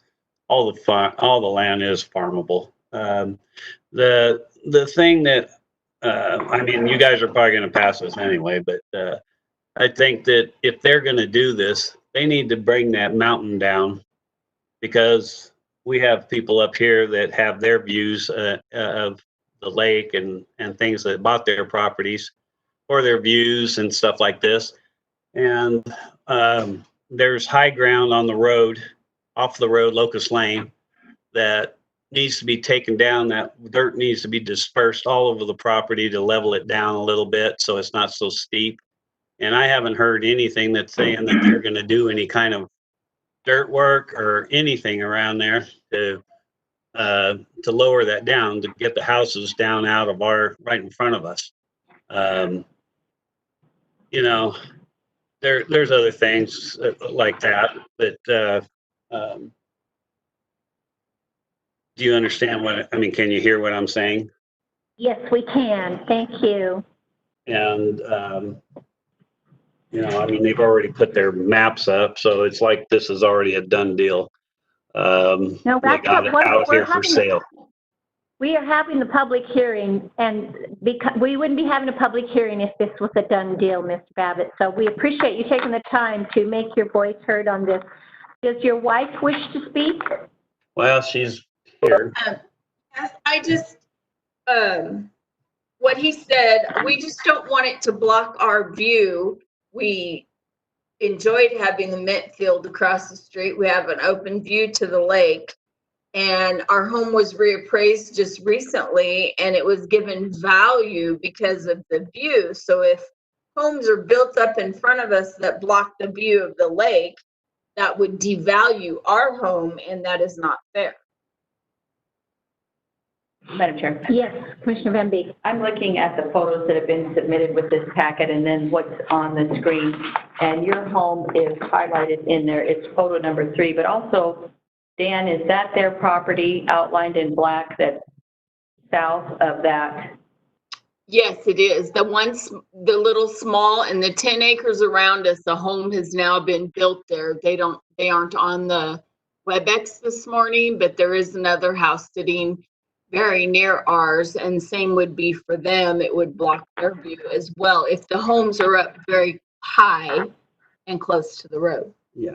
So you have 10 acres that is south of the proposed development? We have 1.6. We have Gene Brumbaugh's old property, his house that he lived in. And okay. And then the other Daniel Lowry owns the property that surrounds us. Yeah, there's 10 acres around us. And they have built a house up near us. Yeah, they were only allowed to put one house on the property. This, and can you describe the rural nature? Can you tell us what it's like out there? I can see the pictures. They're not great pictures, but talk about the property and what the condition, size, how it's kept, value. How it's kept right now, it hasn't been touched since they no longer allowed the guy to rent the property because they wanted too much money and he couldn't make a profit on it, which is why he quit farming. His mint wasn't ready to be taken out yet, but they wanted so much money for rent that he refused to rent it from them anymore, so he had to abandon his crop. And it's all here. That's hearsay for us. And right now it's full of tumbleweeds. It hasn't been kept up at all. They're green right now, but it's going to be dry soon and a fire hazard. Okay, thank you. Okay. Any other questions for the Babbitt? I don't have any questions. Okay, Matt, are you there? Looks like he's calling you. You're on the cell phone. I am here. Can you hear me okay? Oh, yes, way it's better. way good. Thank you. Thanks for accommodating that. This has been an interesting times for everybody to figure out how to hold these public hearings. Commissioners, my name is Matthew Johnson. I'm with the law firm of White Peterson, 5700 East Franklin Road, Suite 200, Nampa, Idaho. I represent Steve Calais and the Calais Family Trust. They own the property across Pump Road from the applicant's proposed area there. So it's the area you're seeing on your screen with the green check mark right now. Okay. We've submitted a letter, which is Exhibit 6A in the staff report, and exhibits are posted online. And I'm not going to recap everything in that letter. I think it speaks for yourself, and I really hope you've had an opportunity to read that or will read through that carefully before you issue your decision. I need to express some frustration. This matter was brought up before the Planning and Zoning Commission and led to a lot of discussion and debate. I'm afraid that's really been given short shrift, frankly, by what staff has presented.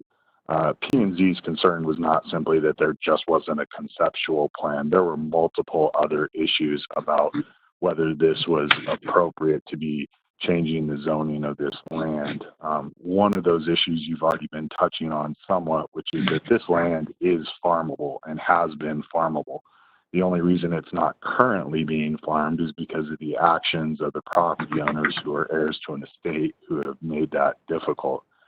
So the planning and zoning went into quite a bit of detail about this. In fact, Commissioner Williamson, Patrick Williamson, discussed specifically a number of crops, particularly some fruit options that could be very well suited for this property, including with the slope. And all that information has really not been included in your packet. In fact, I need to note and object to, in a sense, the planning and zoning findings of facts, conclusions of law, and recommendation are not even in the staff report and packet that were posted online for this meeting. I don't know if the commissioners were provided that full document or not, but it's not included in the staff report that was publicly available.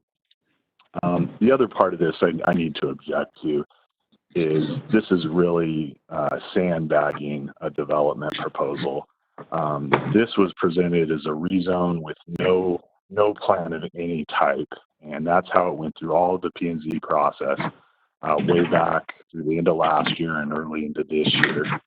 And then here we have at the last minute suddenly a claim in the staff report of a potential buyer, but there's no evidence in the record, at least what was posted in the staff report, of a letter of intent or offer or anything else showing an actual buyer.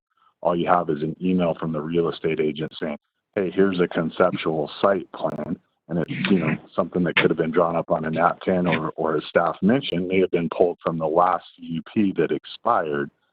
And so this is all brand new information. None of this was discussed at the neighborhood meeting with any of the neighbors. None of it was provided to any of the government agencies that provided comment on this. And so, as you know, I actually do quite a bit of work as a city attorney for a number of cities. And I would never in good faith have said, you can come in at the last minute and submit a site plan like this to try to address one minimal concern of planning and zoning, throw it for the commissioners for a final decision. If they want to change their application, if they want to add a potential buyer to the application as another representative, they can do so. If they want to throw a site plan out there and ideally even a preliminary plat, which is what you'd often see in a case like this, great. But present it and go through the right steps of the process. Have the neighborhood meeting, have the chance for the neighbors to ask questions, discuss concerns. My client has numerous ones because they're neighboring there, they're farming, they're having to use Pump Road. You've heard from other neighbors as well, both in public comment and in letters. And so I think it's quite inappropriate actually for this to come up to the board the way that it has with staff changing. I mean, if staff wants to disagree with P&Z, that's fine, but at least clearly identify it and at least give the full story of why P&Z recommended denial out there. And in addition, hold all the steps in the process to be able to deal with the concerns and present the full plan. Don't bring it in at the last minute and just ramrod it through on the neighbors without any chance for reasonable public input. So that's really my main procedural objection about how this has kind of come together at the last minute. I think it's quite evident that this is not the appropriate way to do that. And you can see that just from the fact, as Commissioner Dale mentioned, when you look at the conceptual site plan, the average acreage of the average lot size doesn't even equal out to the minimum for that zone. So they've got major problems just with their conceptual site plan. Those are things that could be cleaned up so that this can be presented properly with all that already taken into account, and not what is really going on here, which is what it's been from the start. Some people inherited a piece of property and they're just speculating to try and get as much value as they can out of selling it. They're not considering how it actually works, what it's actually been used for, and how it integrates into an area that, while yes, ultimately looks for residential development, is not something that there's a pressing need for and is currently surrounded by viable and farmed agricultural land. Thank you.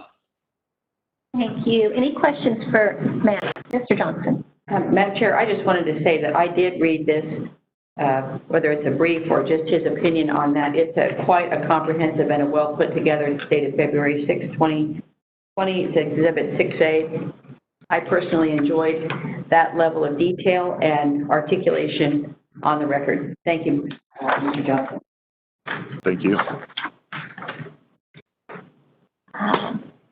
Anything else for Mr. Johnson? I appreciate I appreciate the letter also. It helps out to understand the program, but I have no questions. Matt, I have a question, and I don't mean to be nosy, but it just occurred to me, you are representing Steve Colias, is it? Stephen Colias? And his property is right, it butts up against it.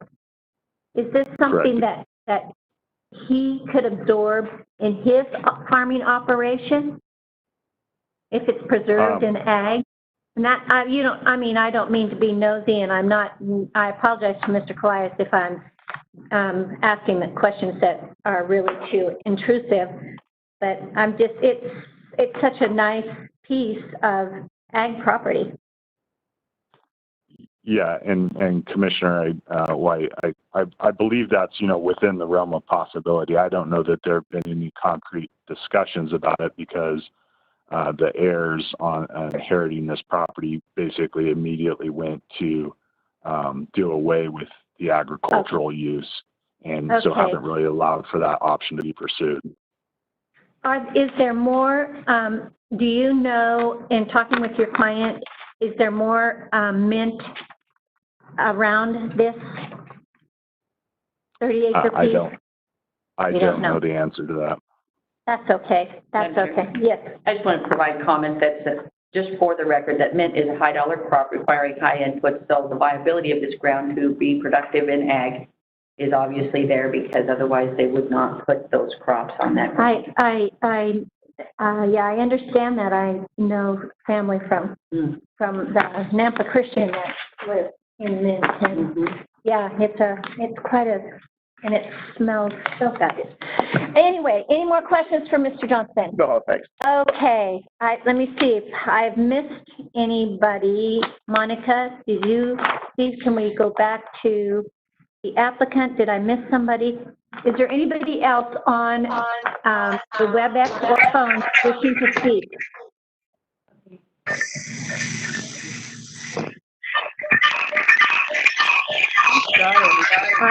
Okay. Okay, we'll go back then to Mr. Sean Connor. Yes. We'll go back to you and Melanie if you have. Sorry, looks like we have a new person who last name is spelled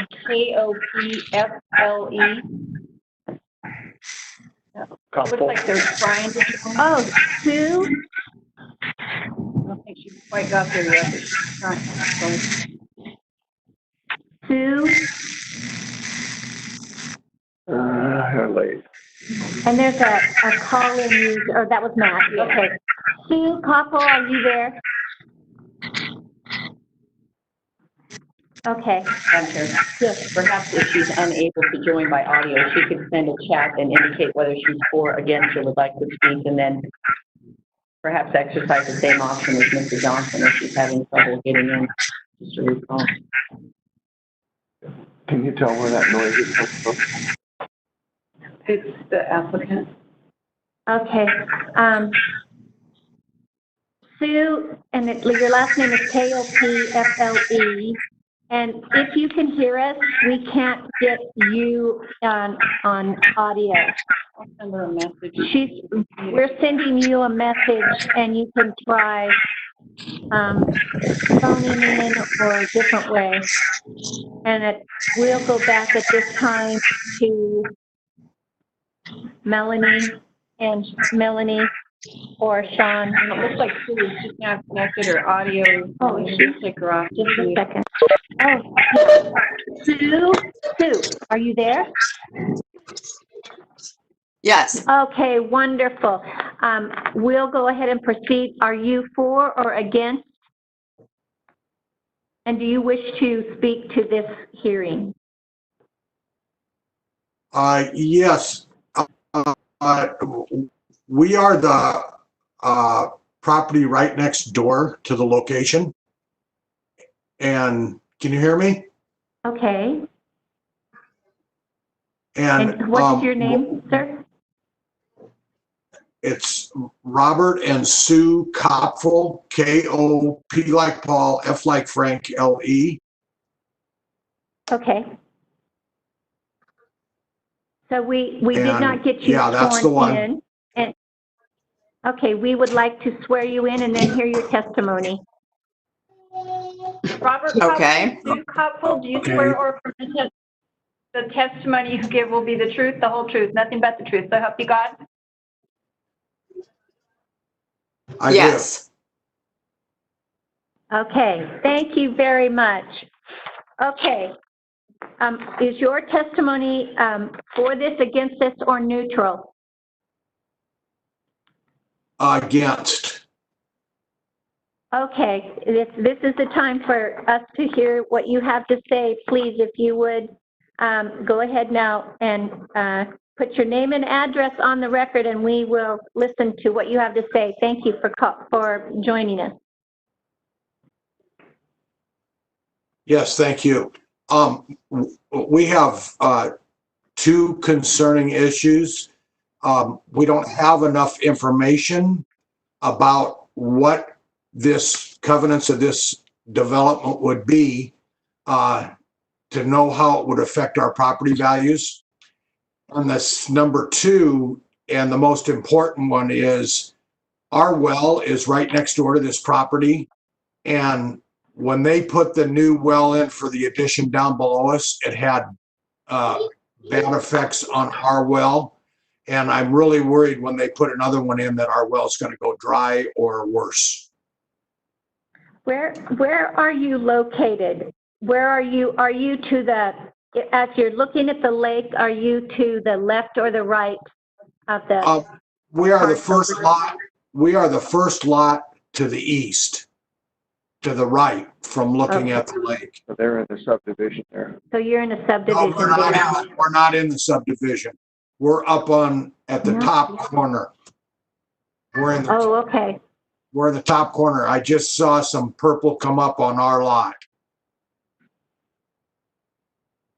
We have the 1 acre lot on the southwest corner of the farm road, and it's 137. Right, we got you. Okay. 13736. Yeah, we got you. Okay. Okay. So your concern is the well, and then what exactly they're proposing to put here? Exactly. We have almost no information as to what type of housing would be in there, other than that they proposed 13 or 14 lots. That's all that we know about it. Okay. And the well, and your concern with the well is you're concerned that once they put, depending on the number of the development units that they have, if yours is going to go dry, or what the water level is of that?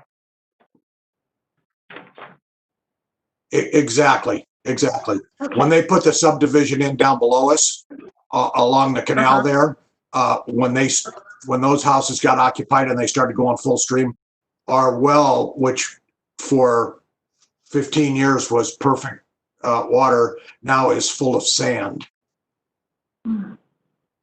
So we have extreme sand issues as a result of that. And I can't imagine what's going to happen if they start sucking another 13 or 14 houses worth of water out of the aquifer there. And my well is plenty deep. It's, I think it's 121 feet. So. Okay. How deep did you say your well was? 21 feet. 21 It's feet? 121 feet. Is that correct? I'm not. 100. Okay, that's better. I didn't think it'd be 21. Right, I believe it's 121. I'm doing that from memory from when we bought the house. Okay. Okay. Any other questions at this time for? No, thank you, Madam Chair. Okay. Thank you very much for weighing in on this. We will, right now, we'll go back to the applicant. Mr. Connor or Melanie Steinhouse. Yes. Yeah, Well, I think, obviously this is future zoning for this is rural residential. So we're just sticking with the current future zoning for that. We're not trying to get any more density. We're actually going down a little bit in density, according to what we could do, but we're willing to make adjustments if we need to. I know that Mr. and Mrs. Babbitt, is that correct? I'm saying it right? Yeah. We're concerned about the obstruction of view. I think it's a valid concern, and if we need to, we can maybe do some things to help work around that. We can position the building pads in a way that does not obstruct their view or has a limited obstruction of their view. Being from Idaho and growing up here, I grew up on a farm, so I understand how it is, and I never like to see our farms get developed. It's a sensitive subject, but I just want you to know that I have intentions of making this a beautiful subdivision, and I'm not trying to, get the maximum dollar amount I could out of it or try to get extra density. We're just going with the current zoning, what it will allow in the RR zoning. I also, with regard to the water, I know that's been an issue out there, and I just think having lower density, like what we're doing with the 2 acre lots, would be better than the alternative, which is next to us. I believe those are 1 acre lots next to us, and so we're just trying to work within the boundaries of what's allowed, and also we don't want to upset the neighbors. We're here to help as well, and we can work with you guys. So, but are you then you're going to put you'll have individual wells and septic? Correct, yep. Okay, so that's going to depend on the size of the lot too. Yes, ma'am. Yeah. Okay. Any other questions for the applicant? Well, the other question I would have, and I don't know if you can even answer this question, but pertaining to the depth of wells in the area, 100 feet more or less is not a very deep well. Do you know what average depth of wells is out there? Are you asking me that? Yes. I would say, well, based on the limited knowledge I have, it's just I had the well guy come out and take a look at it. Yeah, he estimated it was about 125. 25 is what he said. So you're saying, I didn't quite understand, sorry. Are you saying that in your opinion, most wells come in around 125 feet? I wouldn't say most of them. I think on the lower side, when you get towards the lake, that's where they're 125. You get up on the hill, you can be, upwards of 400 or 500 feet up on top. They're going to be deeper there, of course. Sure. Yes, okay. All right. Thank you. Yeah, sure. No problem. Thank you. Yeah. Any Madam other Chair, questions? I don't have any, and if we're ready, I'm going to move to close public testimony. We have I'll second that. moved and seconded to close public testimony. All in favor? Aye. Aye. Madam Chair. Yes. This is a really interesting proposal, and in going through here, I have found the comments by Mr. Johnson to be very credible and very worthy of the board's consideration. Specifically, if there was information that was not provided to the board on the agricultural discussion and component of this, that's very relevant for this area. We just finished a land use hearing where that was given quite a bit of consideration. So the board is missing information, which I will uphold that objection. And then the other thing, to have exhibits come in late, I think that's also a reasonable objection on the part of the attorney representing Mr. Elias. And so with those two things, I'm going to highlight the points of this brief by Mr. Johnson. So planning and zoning is intended to produce and promote orderly development that supports our comprehensive plan. Zoning has to be considered in a careful manner, and in this agricultural zone, it continues to be an area where people want to develop, but it has caveats and it has a protected class almost because of the high production agriculture out there. His comment that conditions to mitigate negative impacts must be addressed at the zoning stage. So we don't have that because the applicant's testimony is that this is for speculation only.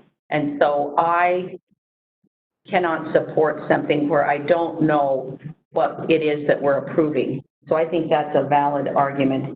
And that's articulated at the end of Exhibit 6A, page 1. The applicant clearly admits that this application is purely speculative and is for, quote, selling purposes only and not intended to try and increase the price at which they sell the property. But that does happen. We know that rezoning agriculture takes an exemption. It's valued less than residential property. So there is some argument that to increase the property value, we rezone, and to rezone on speculation is a disservice to the business industry of agriculture in that area. That is not planning, and it is not orderly development. I have, yes. I just, right here, I'm going to weigh in a little bit. I understand the process. The developer has to do some due diligence. Mm-hmm. So, and kind of that's more what the feeling I'm getting, where this developer, if this is a very nice piece of property, it's still farmable, and it, you know, it was at one time zoned this way, and there is a plan that resembled that somewhat, quite a lot. And so there's some due diligence due on the developer's part before he just says, I'll take it. So I understand that, and it's not, I don't think that anything's trying to be, there's no wool being pulled over our eyes, but I think that this needs more time and a little more research done. And definitely, as the commissioner, I need more backstory, more information from our staff. So at this time, I am waiting for a little bit more information because I don't have enough information to make a really clear and a good and a transparent, defensible, justifiable decision. Yeah. And Madam Chair, I'm not going to oppose, it sounds like there may be a motion to reschedule the decision on this so that we can hear more information from zoning, planning and zoning department. There's a couple comments that I would like to make that are generally applicable to this as well as other applications that we get. First of all, I do appreciate the fact that the comprehensive future land use map does call for this area to be residential. That's a big factor here. Is it inappropriate or unusual to have a potential site plan come in at the last minute? No, that's not unusual, and it's not inappropriate. That's happened on numerous occasions. It's just, and the full site proposal, site plan will always be vetted out during a platting process, and this would require platting. That's when it gets finalized.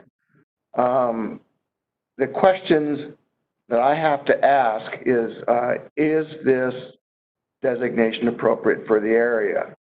The potential buyer, if they have a potential buyer or not, is not something that I would think is valid to consider in the appropriateness of the decision. the decision is based on the appropriateness of the zoning, regardless of who buys it. And so I would not, I'm not concerned about that they've got a potential buyer or not. That does not weigh in my decision at all. I look at the appropriateness based on land use map, on the areas, use, and that kind of stuff too. Regarding the views of the Babbitts, I'm very sensitive to that. I bought a house, or I bought a lot and built a house on it in a subdivision in Nampa. And I bought on the high ground because I wanted to have a view. And I had kind of a pretty good view looking to the west until the people built in my view. You know what? That happens. And I appreciate the offer of, is it Connors? What was his name? I don't know what you're talking. The developer's name, potential buyer. Sean Connor? Connor. Is it Connor? Sean Connor. Sean Connor, okay. I appreciate what he said, that they would be very amenable to talking about that kind of consideration for views and to do what they can to site buildings so as not to obstruct the view of the Babbitts. Regarding the well depth, that's a tough one because we hear that so often, and wells are, that's what makes the property viable. And so as far as the Coppels, I understand their concern about the well, and I would maybe want to get a little information on what is the water table like in that area and that kind of stuff. Anyway, I'm not opposed to delaying this so that we could take some more information from planning, zoning, see the complete record and that kind of stuff. I'm not opposed to that. Those are my comments for the time being. I think Thank you. That's good. Thank you, Commissioner Dale. Commissioner Van Beek, did you have something to add? I think that there's general support for delaying. I don't know if it's evidently not a denial, but it is a delay to request additional information. And then understanding that rezoning, as was referenced in that report earlier, is outpacing demand. So agricultural ground, there's not an argument in my mind to do this any more than there was on the other one. But I would want complete information from planning and zoning in minutes of that discussion. And then regarding the site plan that came in, I sat through a land use hearing with Jerome Mapp at one point in time, and what he indicated is that a lack of creativity was a sticking point for him, and there's nothing creative. I hear our planning staff say that this is subject to change, but on these areas where we're taking good agricultural ground and we're saying we want to develop in, everybody says they want to have a good developer on site, bring a site plan that makes it look exciting. This doesn't do anything for me as it is presented. And those are my comments. I would move that we delay based on acquiring additional information and answering the questions as presented by Mr. Johnson, who is the attorney representing the defendant in this, to the date specified. The defendant? There's no defendant in this thing. Okay, yeah, well then, whatever he said. He's representing Coley's family, who's a neighbor. That's all he's doing. Thank you for the clarification. How long do you think for a delay? I don't know, Dan Lister? Dan, are you there? We need some help. Well, thank you, Madam Chair. So let me just go back to the request being made by the board. One, you want the full information from the P&Z, which includes the FCOs, and then what was discussed about the ag use. You want more information about possible, what would they do for views, how to protect them. You want water table information, possibly well permit information around the area. And then you want a more detailed site plan, it sounds like? I think I don't want to, if this property is for sale, the people that have it, they've inherited it. If I understood that right. And now they have a realtor that is helping them to find a good fit for this property. And I understand that Mr. Connor has the due diligence aspect of it because it's got to be profitable for him too. If he could, that is one of the questions that the neighbors have is we don't have any idea what's going in here, what's going in next to us. And so if we can just have I'm not going to ask you to present blueprints and all of that expense, but give us an idea of your work and what you do, Mr. Connor, when you come back and present this. And this might be a site plan that was available to you prior or was there, but if there's more of your creativity and diversity that you could apply to this or something like that, I would really like to see that too. I'm sure that you have other places, other subdivisions and other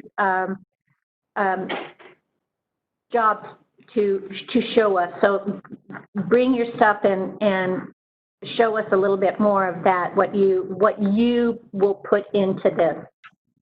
Because the people that inherited it, I mean, they don't want it, so, and that's good on your part. It's a great piece of land, but the neighbors all want to know what's going to be across the street or next door. Okay? I understand. Okay, that makes sense. Yeah, Okay, just so you know, just for your information, we did, this was a very basic site plan because we didn't exactly know what you guys wanted. We also have another one that was, had a little more thought put into it and more detail, but our goal here was to just establish that there was 14 lots available and that we could, you know, stick with the current zoning density.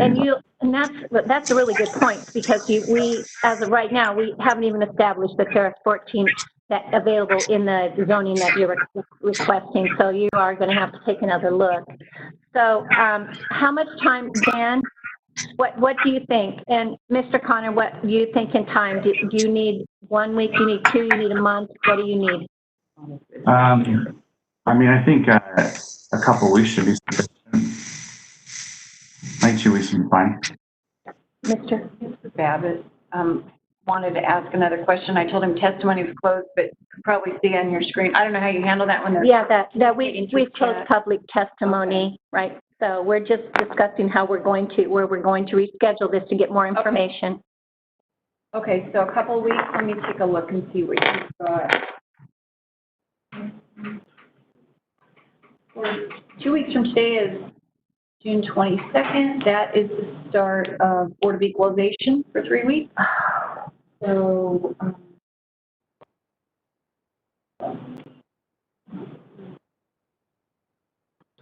I don't know how you want to handle that, because we might be looking at 5 weeks instead of 2 weeks based on our tax schedule. Well, what has to happen has to happen. So if it's 5 weeks, it's 5 weeks. Okay, so that brings us to July 14th. We kick right off into what appears to be all-day budget hearing. July 14th, 16th, 17th, July 20th, July 21st. These dates that I'm rattling off are not available. Are not available because you have hearings. Is there anything like from an 8 to 9 slot we can take in the morning?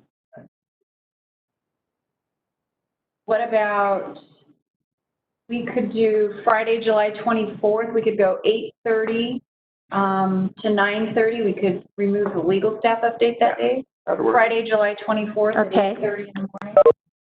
Friday, July 24th, 8:30 a.m. Okay. And do you need me to unmute any of these folks or leave them? No, we're making a motion here. Yeah, we'll make a motion. And I had a motion on the floor. So You want to restate that and include the date?